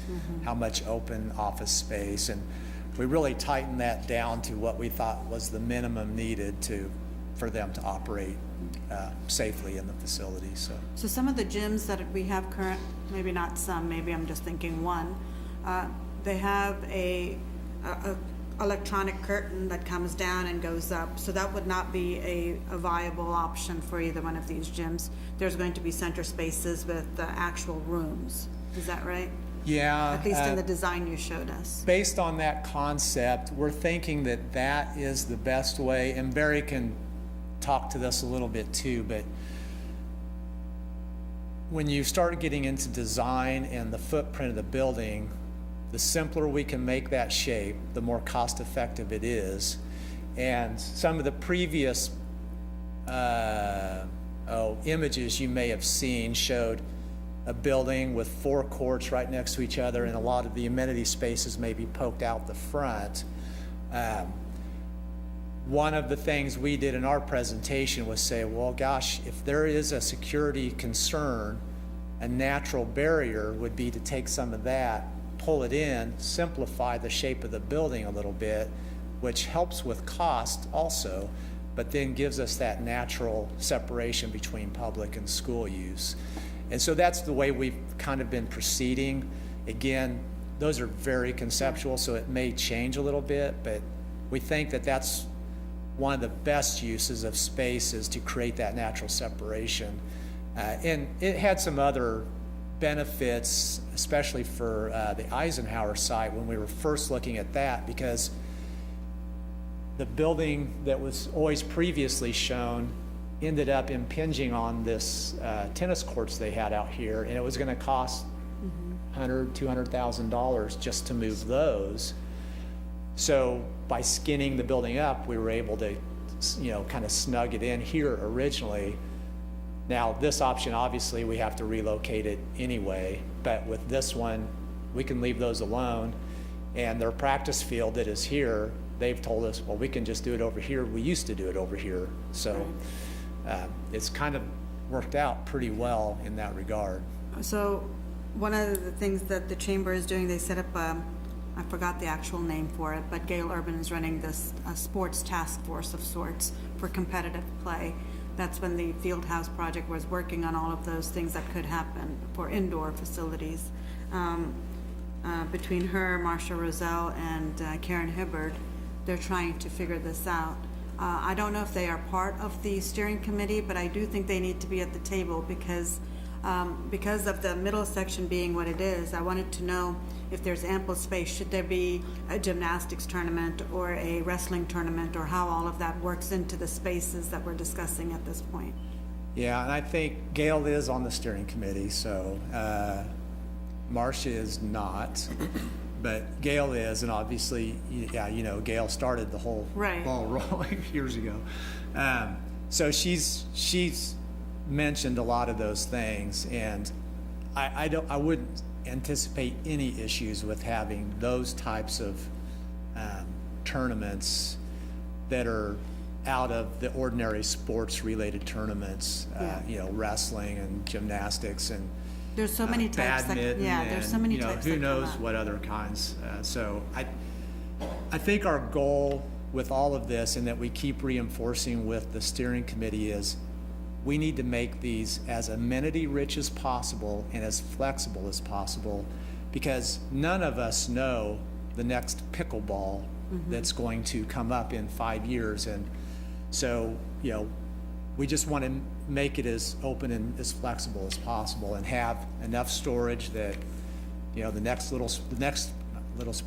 sport that comes along, there's room to put that stuff, and not be having to have sheds out in the back and stuff to store things, so. And that's what I'm looking at, because we figured it out for the school and for the community, but the revenue source was going to be that competitive play. So there's 3 different parts to Yep. this, and as long as you have experts in these fields at the steering committee and at the table, I feel comfortable that those discussions are happening. All 3 of those are extremely important, and I want to make sure we have as little coming from our community residents that are already paying for it, but their sales tax, not having to do that again at some level, and hopefully Yeah. that competitive play is what brings forth that revenue. And our recreation specialist consultant has been phenomenal at that. They've done 30, 40 of these facilities, and they have brought their wealth of information to the committee and been able to answer every question that they've had. Thank you. Yep. While you guys are on this picture, the commission has not been briefed on that new street. Okay. So Rob, could you come up and brief them on this process and what we're thinking in the whole scheme of things? I know you don't have a bigger picture of the area, but one of the things that we've had development proposals on this corner before, and so this is we've always had a concept of being able to try, if you're going to develop that corner, which has had the old boat marina and that area, there's storage units there now, you needed a better access than Walters Drive. And we've had some accidents recently at Walters Drive. It's a safety problem.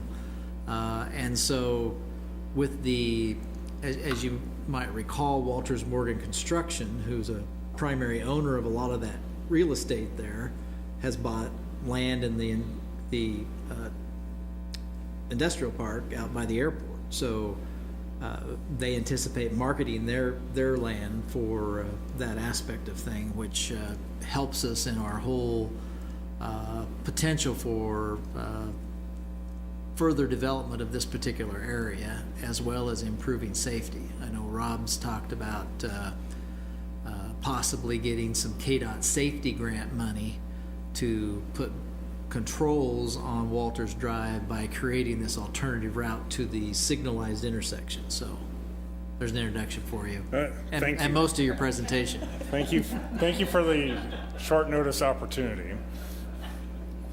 So, as Ron was laying out here. Long term, obviously, we made a few years ago. I don't know. Let's say a few years ago. It's probably 10 years ago now. We made some pretty sizable improvements at Marlat and 24. Realigned the road, traffic signals, turn lanes. We built turn lanes here at Walters Drive. What I don't want to have happen in the future is a traffic signal at Walters Drive and Tuttle Creek Boulevard. We still want to allow access. We may not want to allow folks making a left-hand turn out and heading southbound. Probably still allow northbound to a right-hand turn and even a southbound to a left-hand turn. And we probably would continue to allow a right-hand turn out and go north. But that left-hand turner, trying to find gaps between speeds and just the volume of traffic out there is difficult. As Ron mentioned, Walters Morgan has purchased a lot out at the tech, I'm sorry, it's not the tech park anymore. Thank you, Manhattan Business Park. And Walters Morgan, who construction company, normally deals with water and wastewater treatment plant construction projects.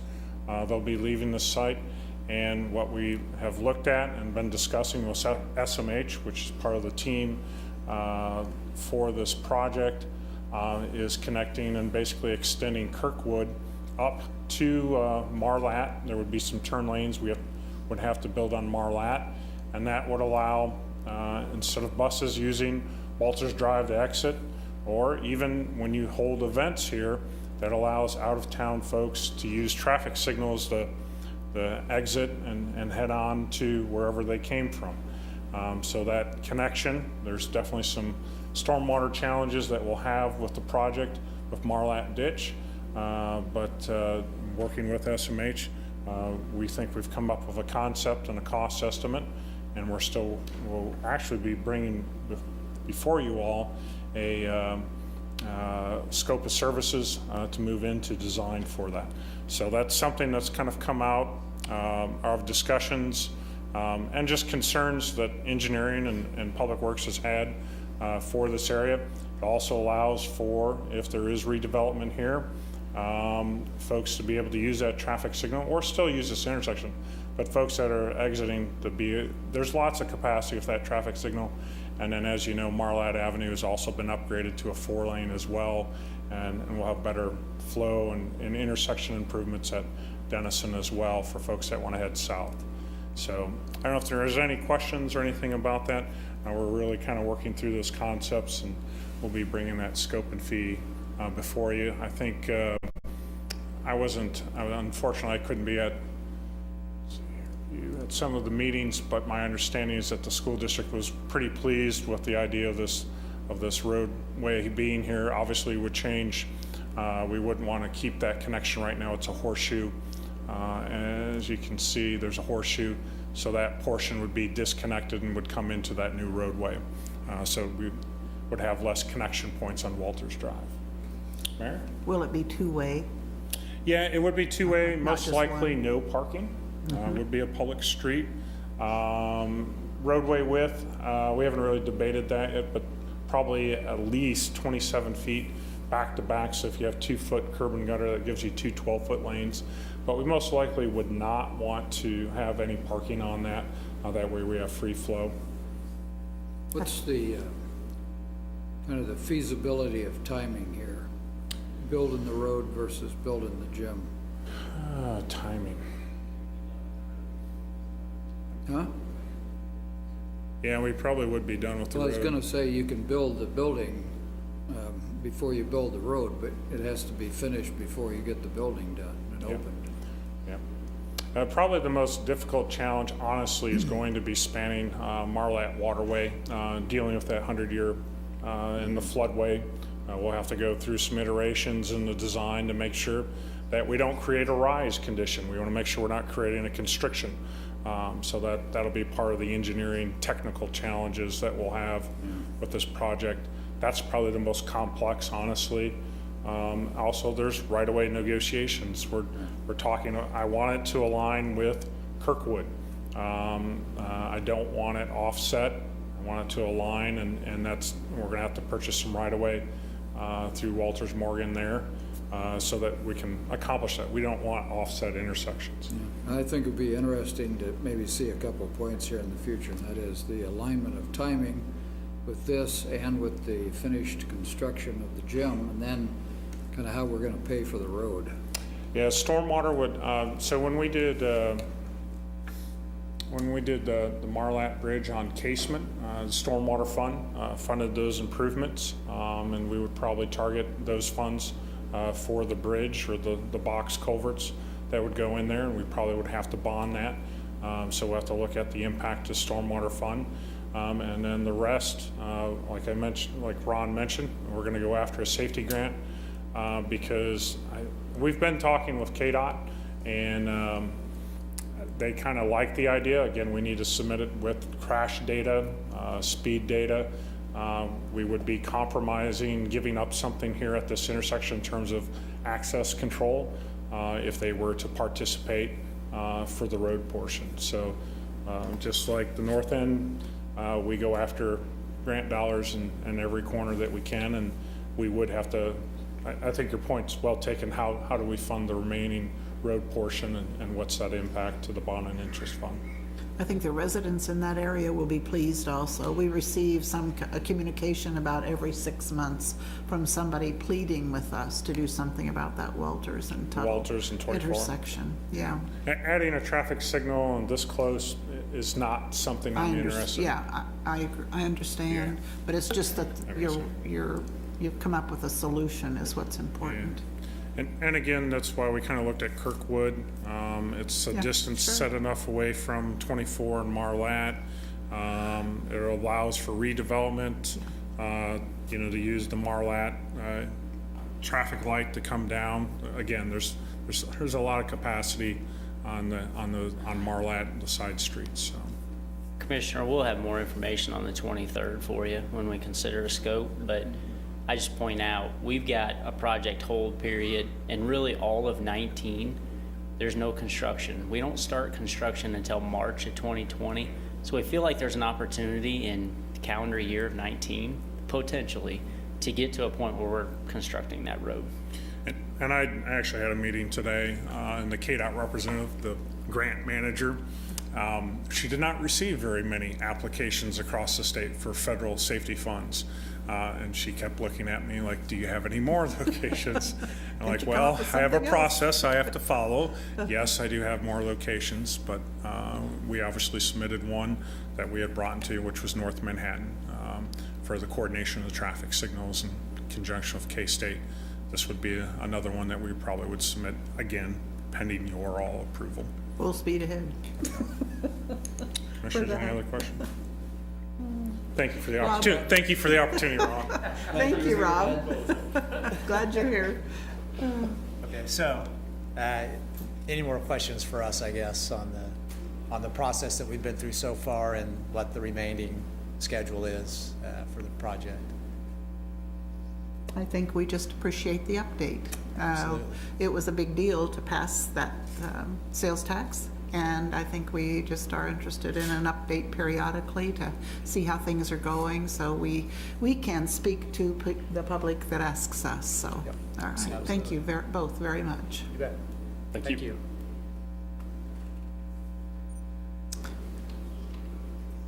We'll keep going with part two. I do want to say Gail Urban is going to chair a task force. Was part of the information that City Manager Ron Fear was at the last chamber meeting, as it was a discussion at that time, and they are forming a task force to look at the marketing aspect of these facilities. So there's efforts that are starting to happen in that regard as well. So that task force, I think they're going to be forming that in the upcoming months. So thank you, Wyatt. You're welcome. Good evening, Commissioners. I'll provide a quick update on our trail prioritization process.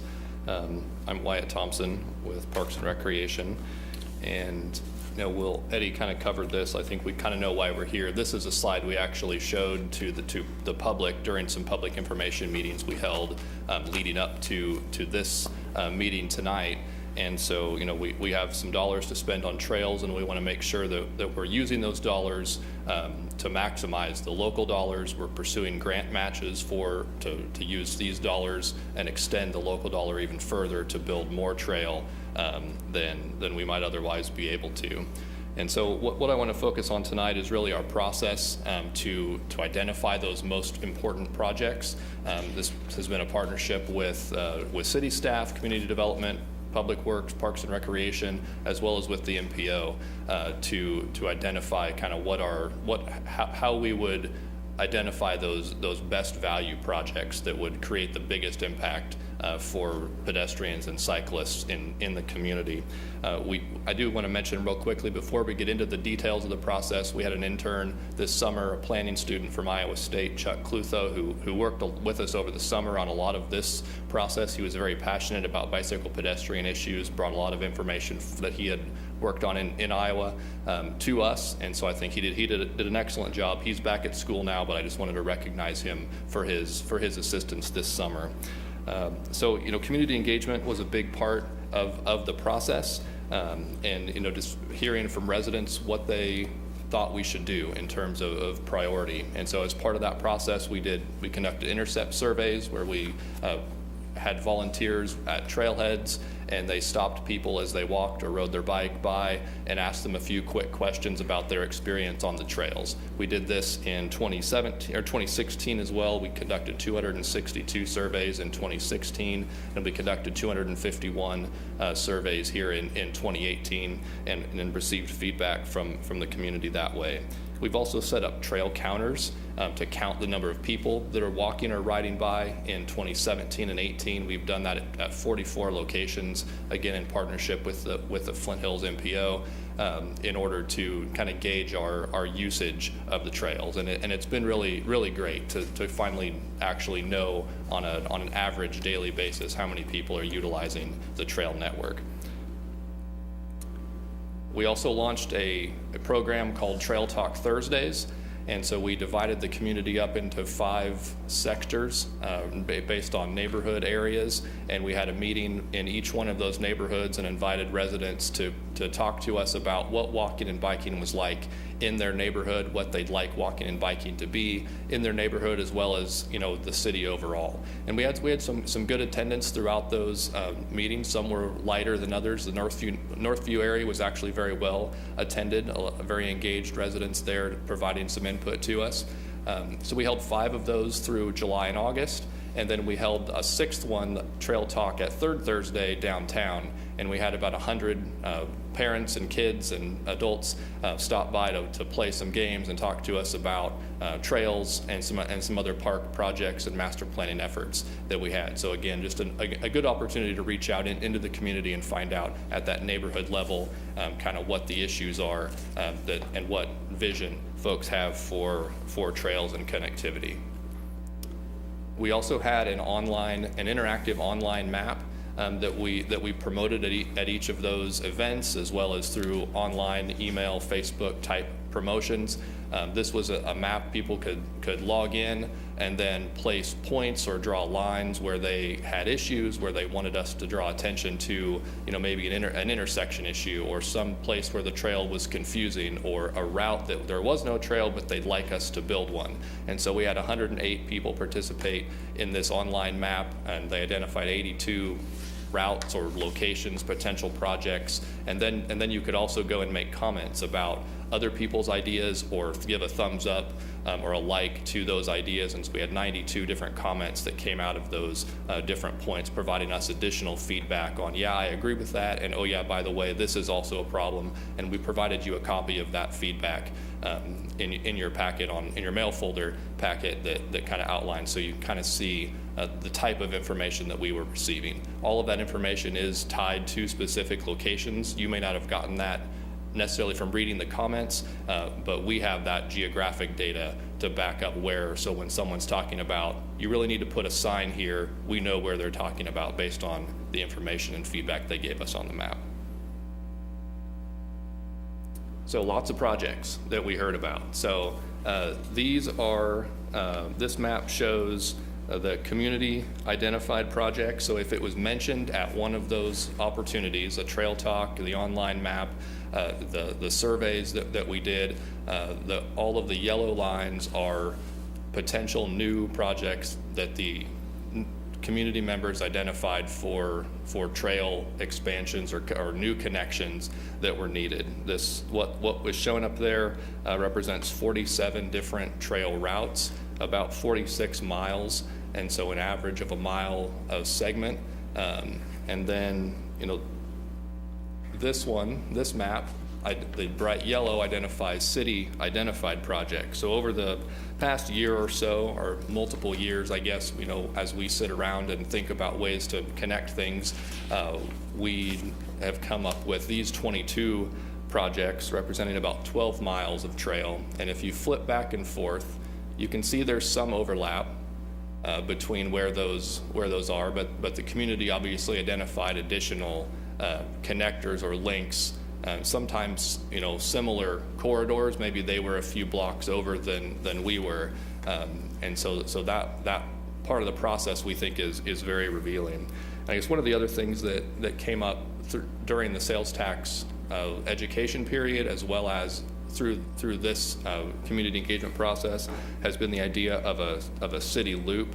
And I apologize, this is not in your packet, in your presentation, but as I got to kind of reflecting on what we'd heard and preparing for this tonight, I thought, when people say city loop, I think this is what they mean. This is the exact route, the exact street some of these routes would follow may vary a little bit, but this yellow line represents an 18-mile loop around, continuous trail loop around the city, and 12 of those miles have been completed. So we have 6 miles of gap in this area along Marlatte, in the areas along Scenic, in this area between Annenberg Park and Linear Trail along Anderson Avenue. There's some, and Casement Avenue is another example. So those, when we talk about a city loop, I think this is generally what we, and I think what our residents are talking about. There's certainly more miniature loops that could be created. There's kind of a void potentially here.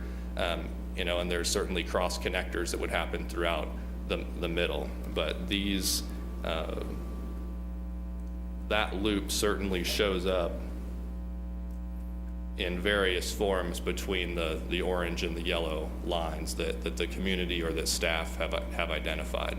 Why, quick question. Yes. On the community identified and city identified projects, I'm probably biased here because I live in the area, but I'm particularly interested in the trails that follow along Tuttle Creek Boulevard, because every day I drive down those roads and I see people walking on the side of Tuttle Creek Boulevard, and honestly it scares me. One badly timed wreck and someone's going to get killed. So one of the community identified projects seemed like it was a trail that ran alongside Tuttle Creek Boulevard. Is something like that,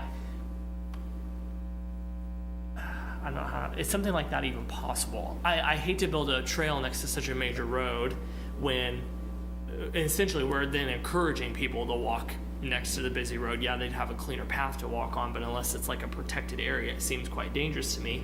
But in the same regard, I think the reason why you still see people walking in that trail, the road, instead of that one connector that you have under Casement, is because it requires them to walk in and then walk down, when the quicker path is just to walk on the road. So you see what I'm saying? Kind of those ideas are mutually exclusive, and I don't know how you solve them, but have you thought about that at all? Yeah, so the community identified projects are, when we ask the question based on, where would you like to get to? Where would you like to be able to go that you can't today? The people that were showing up at our meetings weren't necessarily traffic engineers and trained in understanding how the ins and outs of all of that really need to go. So we were talking about destinations, and we were talking about where I'm starting from, and I think some people are seeing people walking along the side of the road and realize it's a dangerous situation. We have similar instances on Seth Childs. We have similar instances on Fort Riley Boulevard near the K-18 bridge where we, need to find solutions. And so is a trail along Fort Riley Boulevard, or Tuttle Creek Boulevard, this actually shows from McCall all the way north to the lake as the vision for what this potentially is. I think it's certainly I'm not going to say it's not possible. It certainly requires a lot of partnerships. You know, KDOT has to be involved in that. As we go north, Raleigh County has to be involved in that. State Parks is maybe involved in that if we're really interested in connecting that far to the north. You know, we haven't looked at each of these in a real detailed feasibility yet. I think that's something that's coming, and we'll determine, you know, is there a different way to get people north or south along that corridor that doesn't require them to be on the road. And I think the Old Blue River Trail, which is under construction, which I understand it kind of forces you to go out of your way a little bit, but that's the intent of that project, is to start to facilitate that north-south movement from Northview south to those business districts and areas where people are trying to get to. Yeah, and I know you're already thinking of this, but I wanted to note that it makes me nervous, us sticking a trail beside a major road, in that, especially in the way that road's formatted. But I also am sensible enough to say that if we just stuck it kind of where the city identified project was in that area, it probably wouldn't be utilized as heavily by some of the people who are walking down that road because it's further in, it's further to the east. So just something I wanted to bring up. Thank you. Yeah, it's a good point, and certainly something we'll need to keep looking at as we go forward.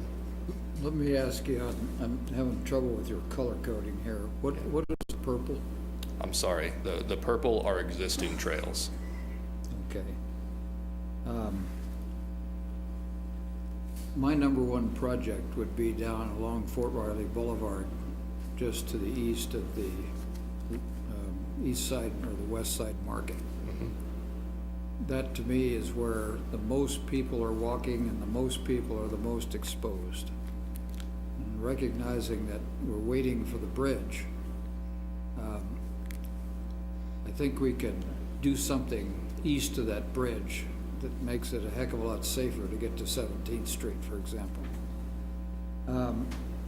When you go out to the west, there's a couple things I just want to ask about because I don't understand them. Where we built the sidewalk and the trail from Annenberg out to the corner of where the roundabout is, what is that little yellow piece going north? This piece here. Yep. There's a trail, and I forget the name of this street that's in this neighborhood here. There's a trail that passes between two houses and kind of dead ends. And I think the vision that was put in place with the idea that you could eventually come down to Anderson. And so this yellow piece here connects through that new scenic crossing development and attaches into that Wyndham Heights neighborhood sidewalk area. But it's a road to nowhere.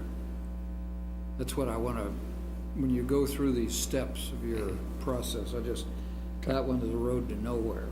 And then when you get up on the far west, that yellow strip, we have a crossing that goes from Grand Mere underneath the road.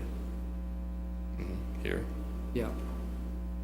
But we have a new yellow road that comes down west of that, all the way down into that development that's just across from Blueville. So where does the underpass now go? Where do you go once you come under that underpass? We're not going to use that anymore? Well, so these were ideas for projects. I mean, certainly the underpass still exists, and even if we built this yellow line that you're talking about here, or if we built the orange line that neighborhood community members identified, I mean, that underpass still connects to existing sidewalks. The question could be, do those existing sidewalks need to be upgraded to multi-use paths? Or from the south there, do we, is it more feasible to run a trail south along Scenic, or is it more feasible to run it on a parallel corridor further to the west or east off of Scenic Drive? And so that's the difference you're seeing in these two, between the orange line of community identified need versus a city staff drawn option, I suppose. So neither project are set in stone. They were presented to kind of give some identification of possibilities that we'll be evaluating further. Okay.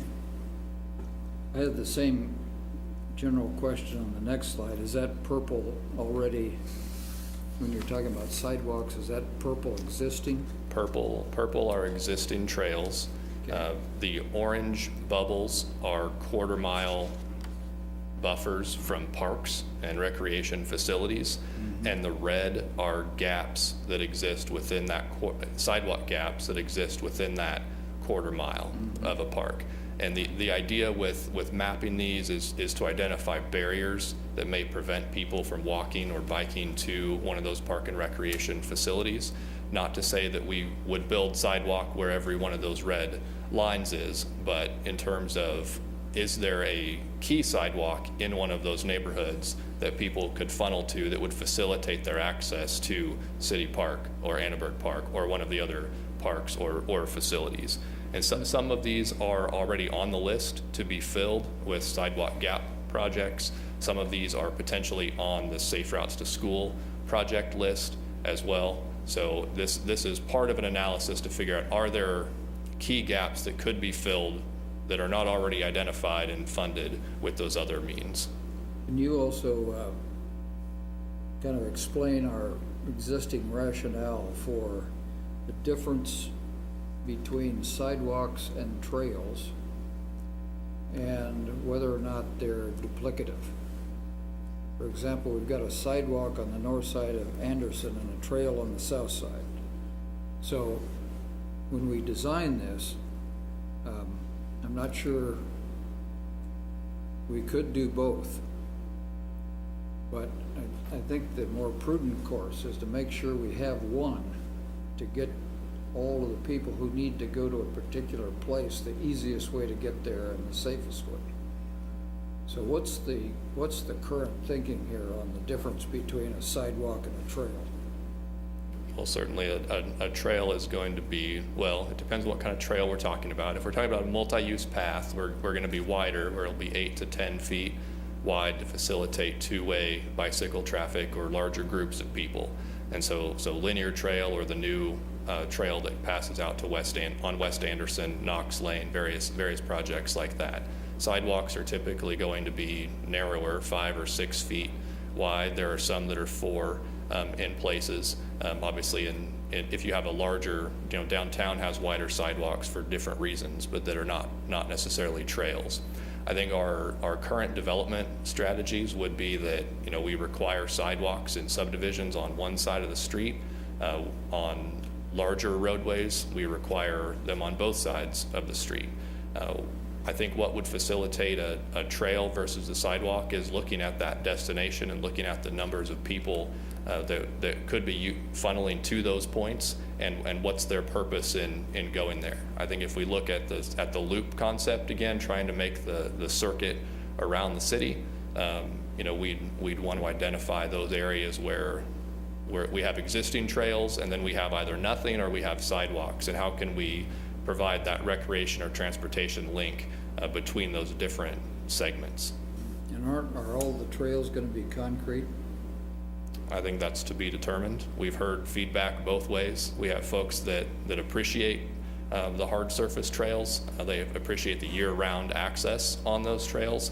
We have other folks that they're runners or whatnot that don't like the hard surface, and they want something softer because it's easier on their knees. So I think that's obvious. I think we're going to have to figure this out because there's a cost difference. There is. So we can proceed faster if we do it at a lower cost as long as it's maintainable. So we're going to have to think through all of that. Absolutely. The Old Blue River Trail, which is under construction now, is limestone screenings, as is much of Linear Trail. Certainly it won't be as an all-weather surface necessarily. I know we can't plow those surfaces like we do the paved portions of Linear Trail. I think certainly the areas of Linear Trail that were flooded recently, the areas that were paved were easier to get back into operation more quickly. The areas that were that were screenings, and we lost all the top and we're down to base rock. Our crews had to invest some time and dollars to repair those to get them back up to usable. So I think there's opportunities for both surfaces, and certainly cost is going to be a factor, but in areas where we know we'll have high maintenance, maybe paved is the way to go, even if it is a higher cost. Those are considerations I think we'll evaluate on a project by project basis. Good, thanks. So, great questions, thank you.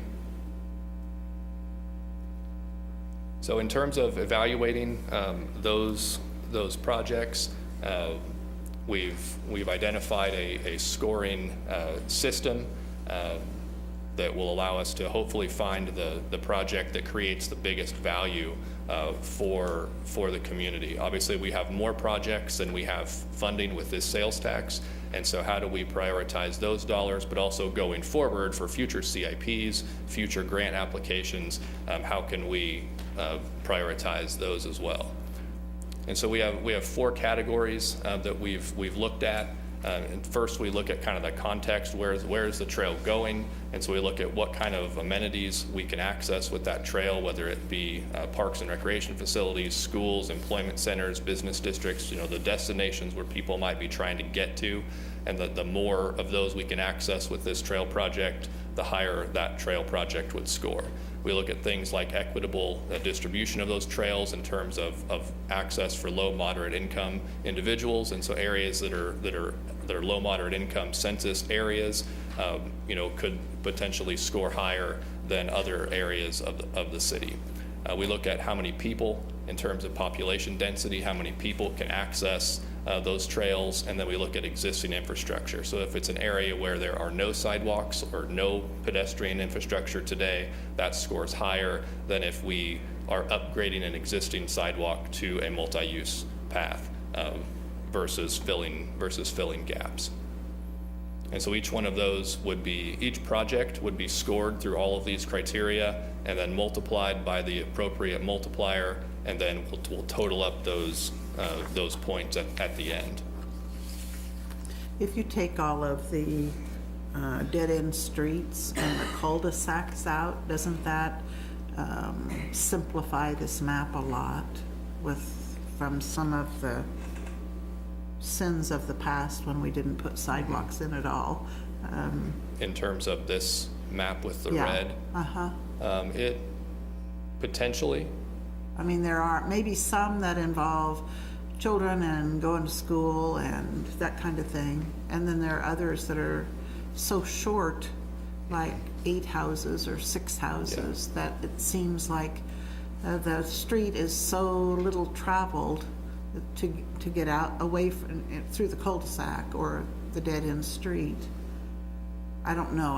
Correct. I don't know where maybe we already have thought this through, so I'm just asking. Yeah, I don't think our intention would be to analyze every single small cul-de-sac that doesn't have a sidewalk on it. It's identified here, but no, I think we try to identify those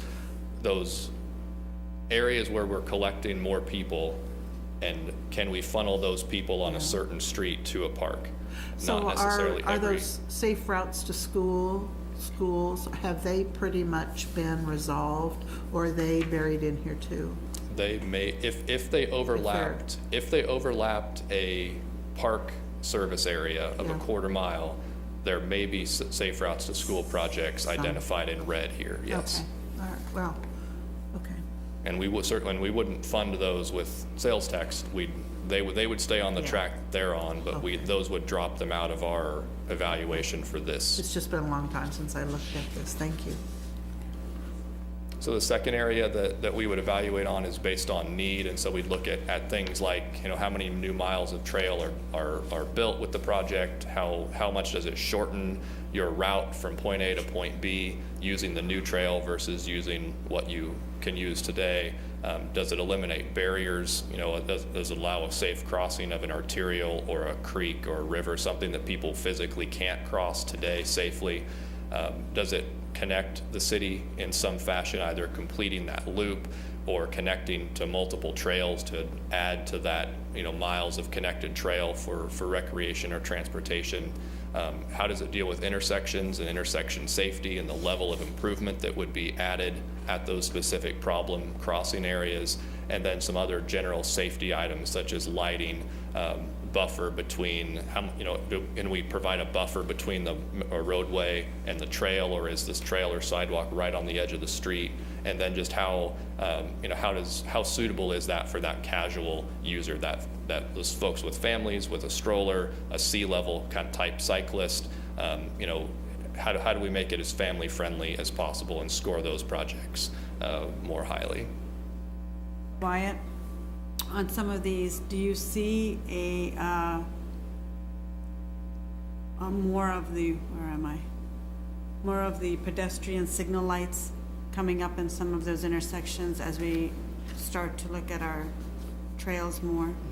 I think it depends on what type of road we're crossing. Certainly, I'm going to look to Rob and Brian Johnson for recommendations on when those are warranted.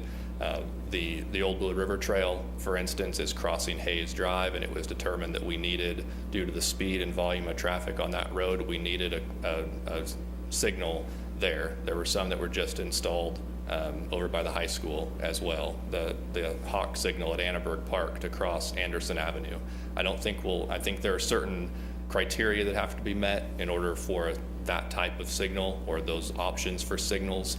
And we'd work with Public Works to figure out, if we're crossing those major roadways, what the most appropriate one would be, and then go from there. Because I can see some things like at 17th and on Fort Riley Boulevard, all of these other intersections where people there's so much foot traffic or bike traffic. I wonder how that would look, and for safety purposes, I don't know what the cost would be, but I can see some need in those areas before something disastrous happens. So Yeah. just something to think about as we were looking at this. Yeah. So you're recommending a flashing light on Hayes? Yes. Where?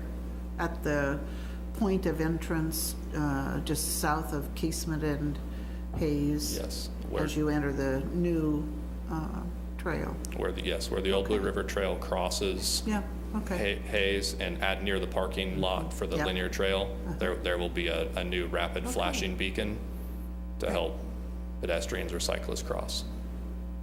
We're making the big time. Yes. Okay, thanks.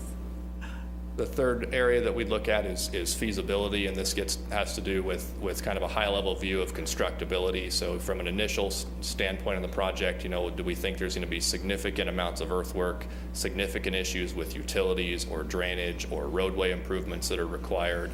And if it's the simpler the project, the higher it scores. And we're not going to necessarily try to solve all those issues at this initial stage, but we want to at least be aware of those type of issues going into design. And then would we need to acquire property, or is it all in public property? Would we need easements or actual acquisition? And so just a checkbox to keep track of there. And then finally, community support. We debated for quite a while about how to score community support, and we've settled on just a simple, if it was identified in these various outreach opportunities, we'd score it, and then assign a relatively low point level to it. But our intent then would be to take these projects back to advisory boards, back to the community, back to you all for final approval once we have the list finalized. So we have probably about 100 projects that will run through that system, and then add those different categories up and find a total score, provide some high-level cost estimates for those, and divide the cost into that and develop kind of an impact score to determine, the dollar per value that we can expect from each one of these trails. So that's kind of our next step, is to start scoring or to continue to keep scoring those projects, get input on those, kind of look for additional grants to supplement our local dollars, and then ultimately look to you all to determine, what those priorities should be going forward. Happy to answer questions about the intended process. I have a recommendation on your process. I think you have, can you put that map up, process map back? I think context, need, and support all argue about whether or not it's needed and kind of the priority at which it's needed. The feasibility part contains some information that can be applied to the others. In other words, all of these things are needed, and they're needed in this general priority. The feasibility, to me, is kind of how you might build this thing. So if you have the others kind of solved and scored, then you can apply a feasibility model that says, if I do it this way, it's going to cost this much. If I do it that way, so it's the how. And I see those as kind of separate approaches. You may get to the same answer by having a line this way, but I think it would be better to separate the two. Okay, so run the feasibility so get a score of the first three, context, need, and support, and then rank those, and then add the feasibility component, and maybe there's iterations of that depending on various factors. Because it may mean that you can, if you did it this way, you can build 3 instead of just 2 in 1 year. Those Sure. kind of things. Okay.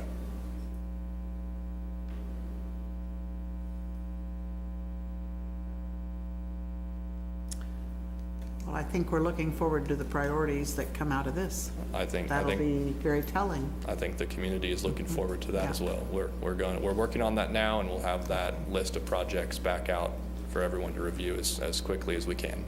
Okay. Thank you very much, Wyatt. Are there questions? Just to comment, I do see how you utilize social media and also for your community engagement, trail talks and everything. So I'm glad you're doing that type of outreach. I think the public is always appreciative, regardless of if they have time to show up and participate or not. It's good to have it in front of them, that this is happening. And I like that we're doing we're recording some of them if people want to go back and look at it, about what's going on. So I see it all the time. I think this is something that's a priority in our community because they approved the sales tax initiative, and I really do appreciate you reaching out to them and keeping them informed, regardless of how many show up or don't show up, just keeping it in front of us. So thank you. Yep, thank you. Okay. I have a question, Eddie, and Melissa maybe. So there was probably 3 weeks ago, you had an event at the pavilion in conjunction with Fort Riley, military families, and this community. And I was bowled over by the number of people there. And I don't know that I necessarily saw it but on paper, but I think you must have accomplished it by social media. Tell me how you got 1,000 people there. We'll look to some others, because that was a summer-long event. I'm looking at Randy Clifford, Was the it Director of summer? Recreation. Okay. That was our fall family fun night, Right. and we do family fun nights 3 times a year, primarily in the spring, the summer, and the fall. And we did a pretty large social media campaign about that, but we also worked primarily a lot with MWR with that event too. So we had a conjunction event that we had done throughout the summer. It was our summer passport program that we had throughout all different kinds of events through the summer at Arts in the Park, and it was available at the Discovery Center and the zoo, and families could come turn that in at that event. At the event. To win prizes, and we worked with MWR on that. It was a partnership, so that probably had some factor to do with our attendance, but we have always had pretty large attendance at our family fun nights, and we have a lot of sponsors that help us with that too. Hy-Vee, as you know, was there, and they provide all the food, and then we have a lot of volunteer support for those events as well, but we have a full house. Those hot dogs were really good. No, I just was amazed at how many people. It was like one of those wellspring events where suddenly it just swells up. It was fascinating. I wondered, how did they do that? So, kudos to you, very successful. It is important, that partnership with MWR. You bet. And we haven't done a lot of that. And so, very successful, and we're going to continue with that. I know Randy's working on them now with some shared facility, potentially that we could do lifeguard training at their indoor facilities. and some arrangement that we might be able to accommodate them. We'll come to you when we talk about Parks and Recreation fees, that they might potentially have a military discount for kids to participate in our programs to make it easier, and that'd be a trade potentially back and forth, that we could utilize their facilities for no charge, which would help us in regards to lifeguard training. So looking forward to some of the partnerships within that. All you have to do is say the word partnership. Yeah. We're on board, okay. Thank you very much. We appreciate your report and the status on the trails and all the other information we've gotten tonight. Thank you very much. We're Thanks for the adjourned. input. Thank you.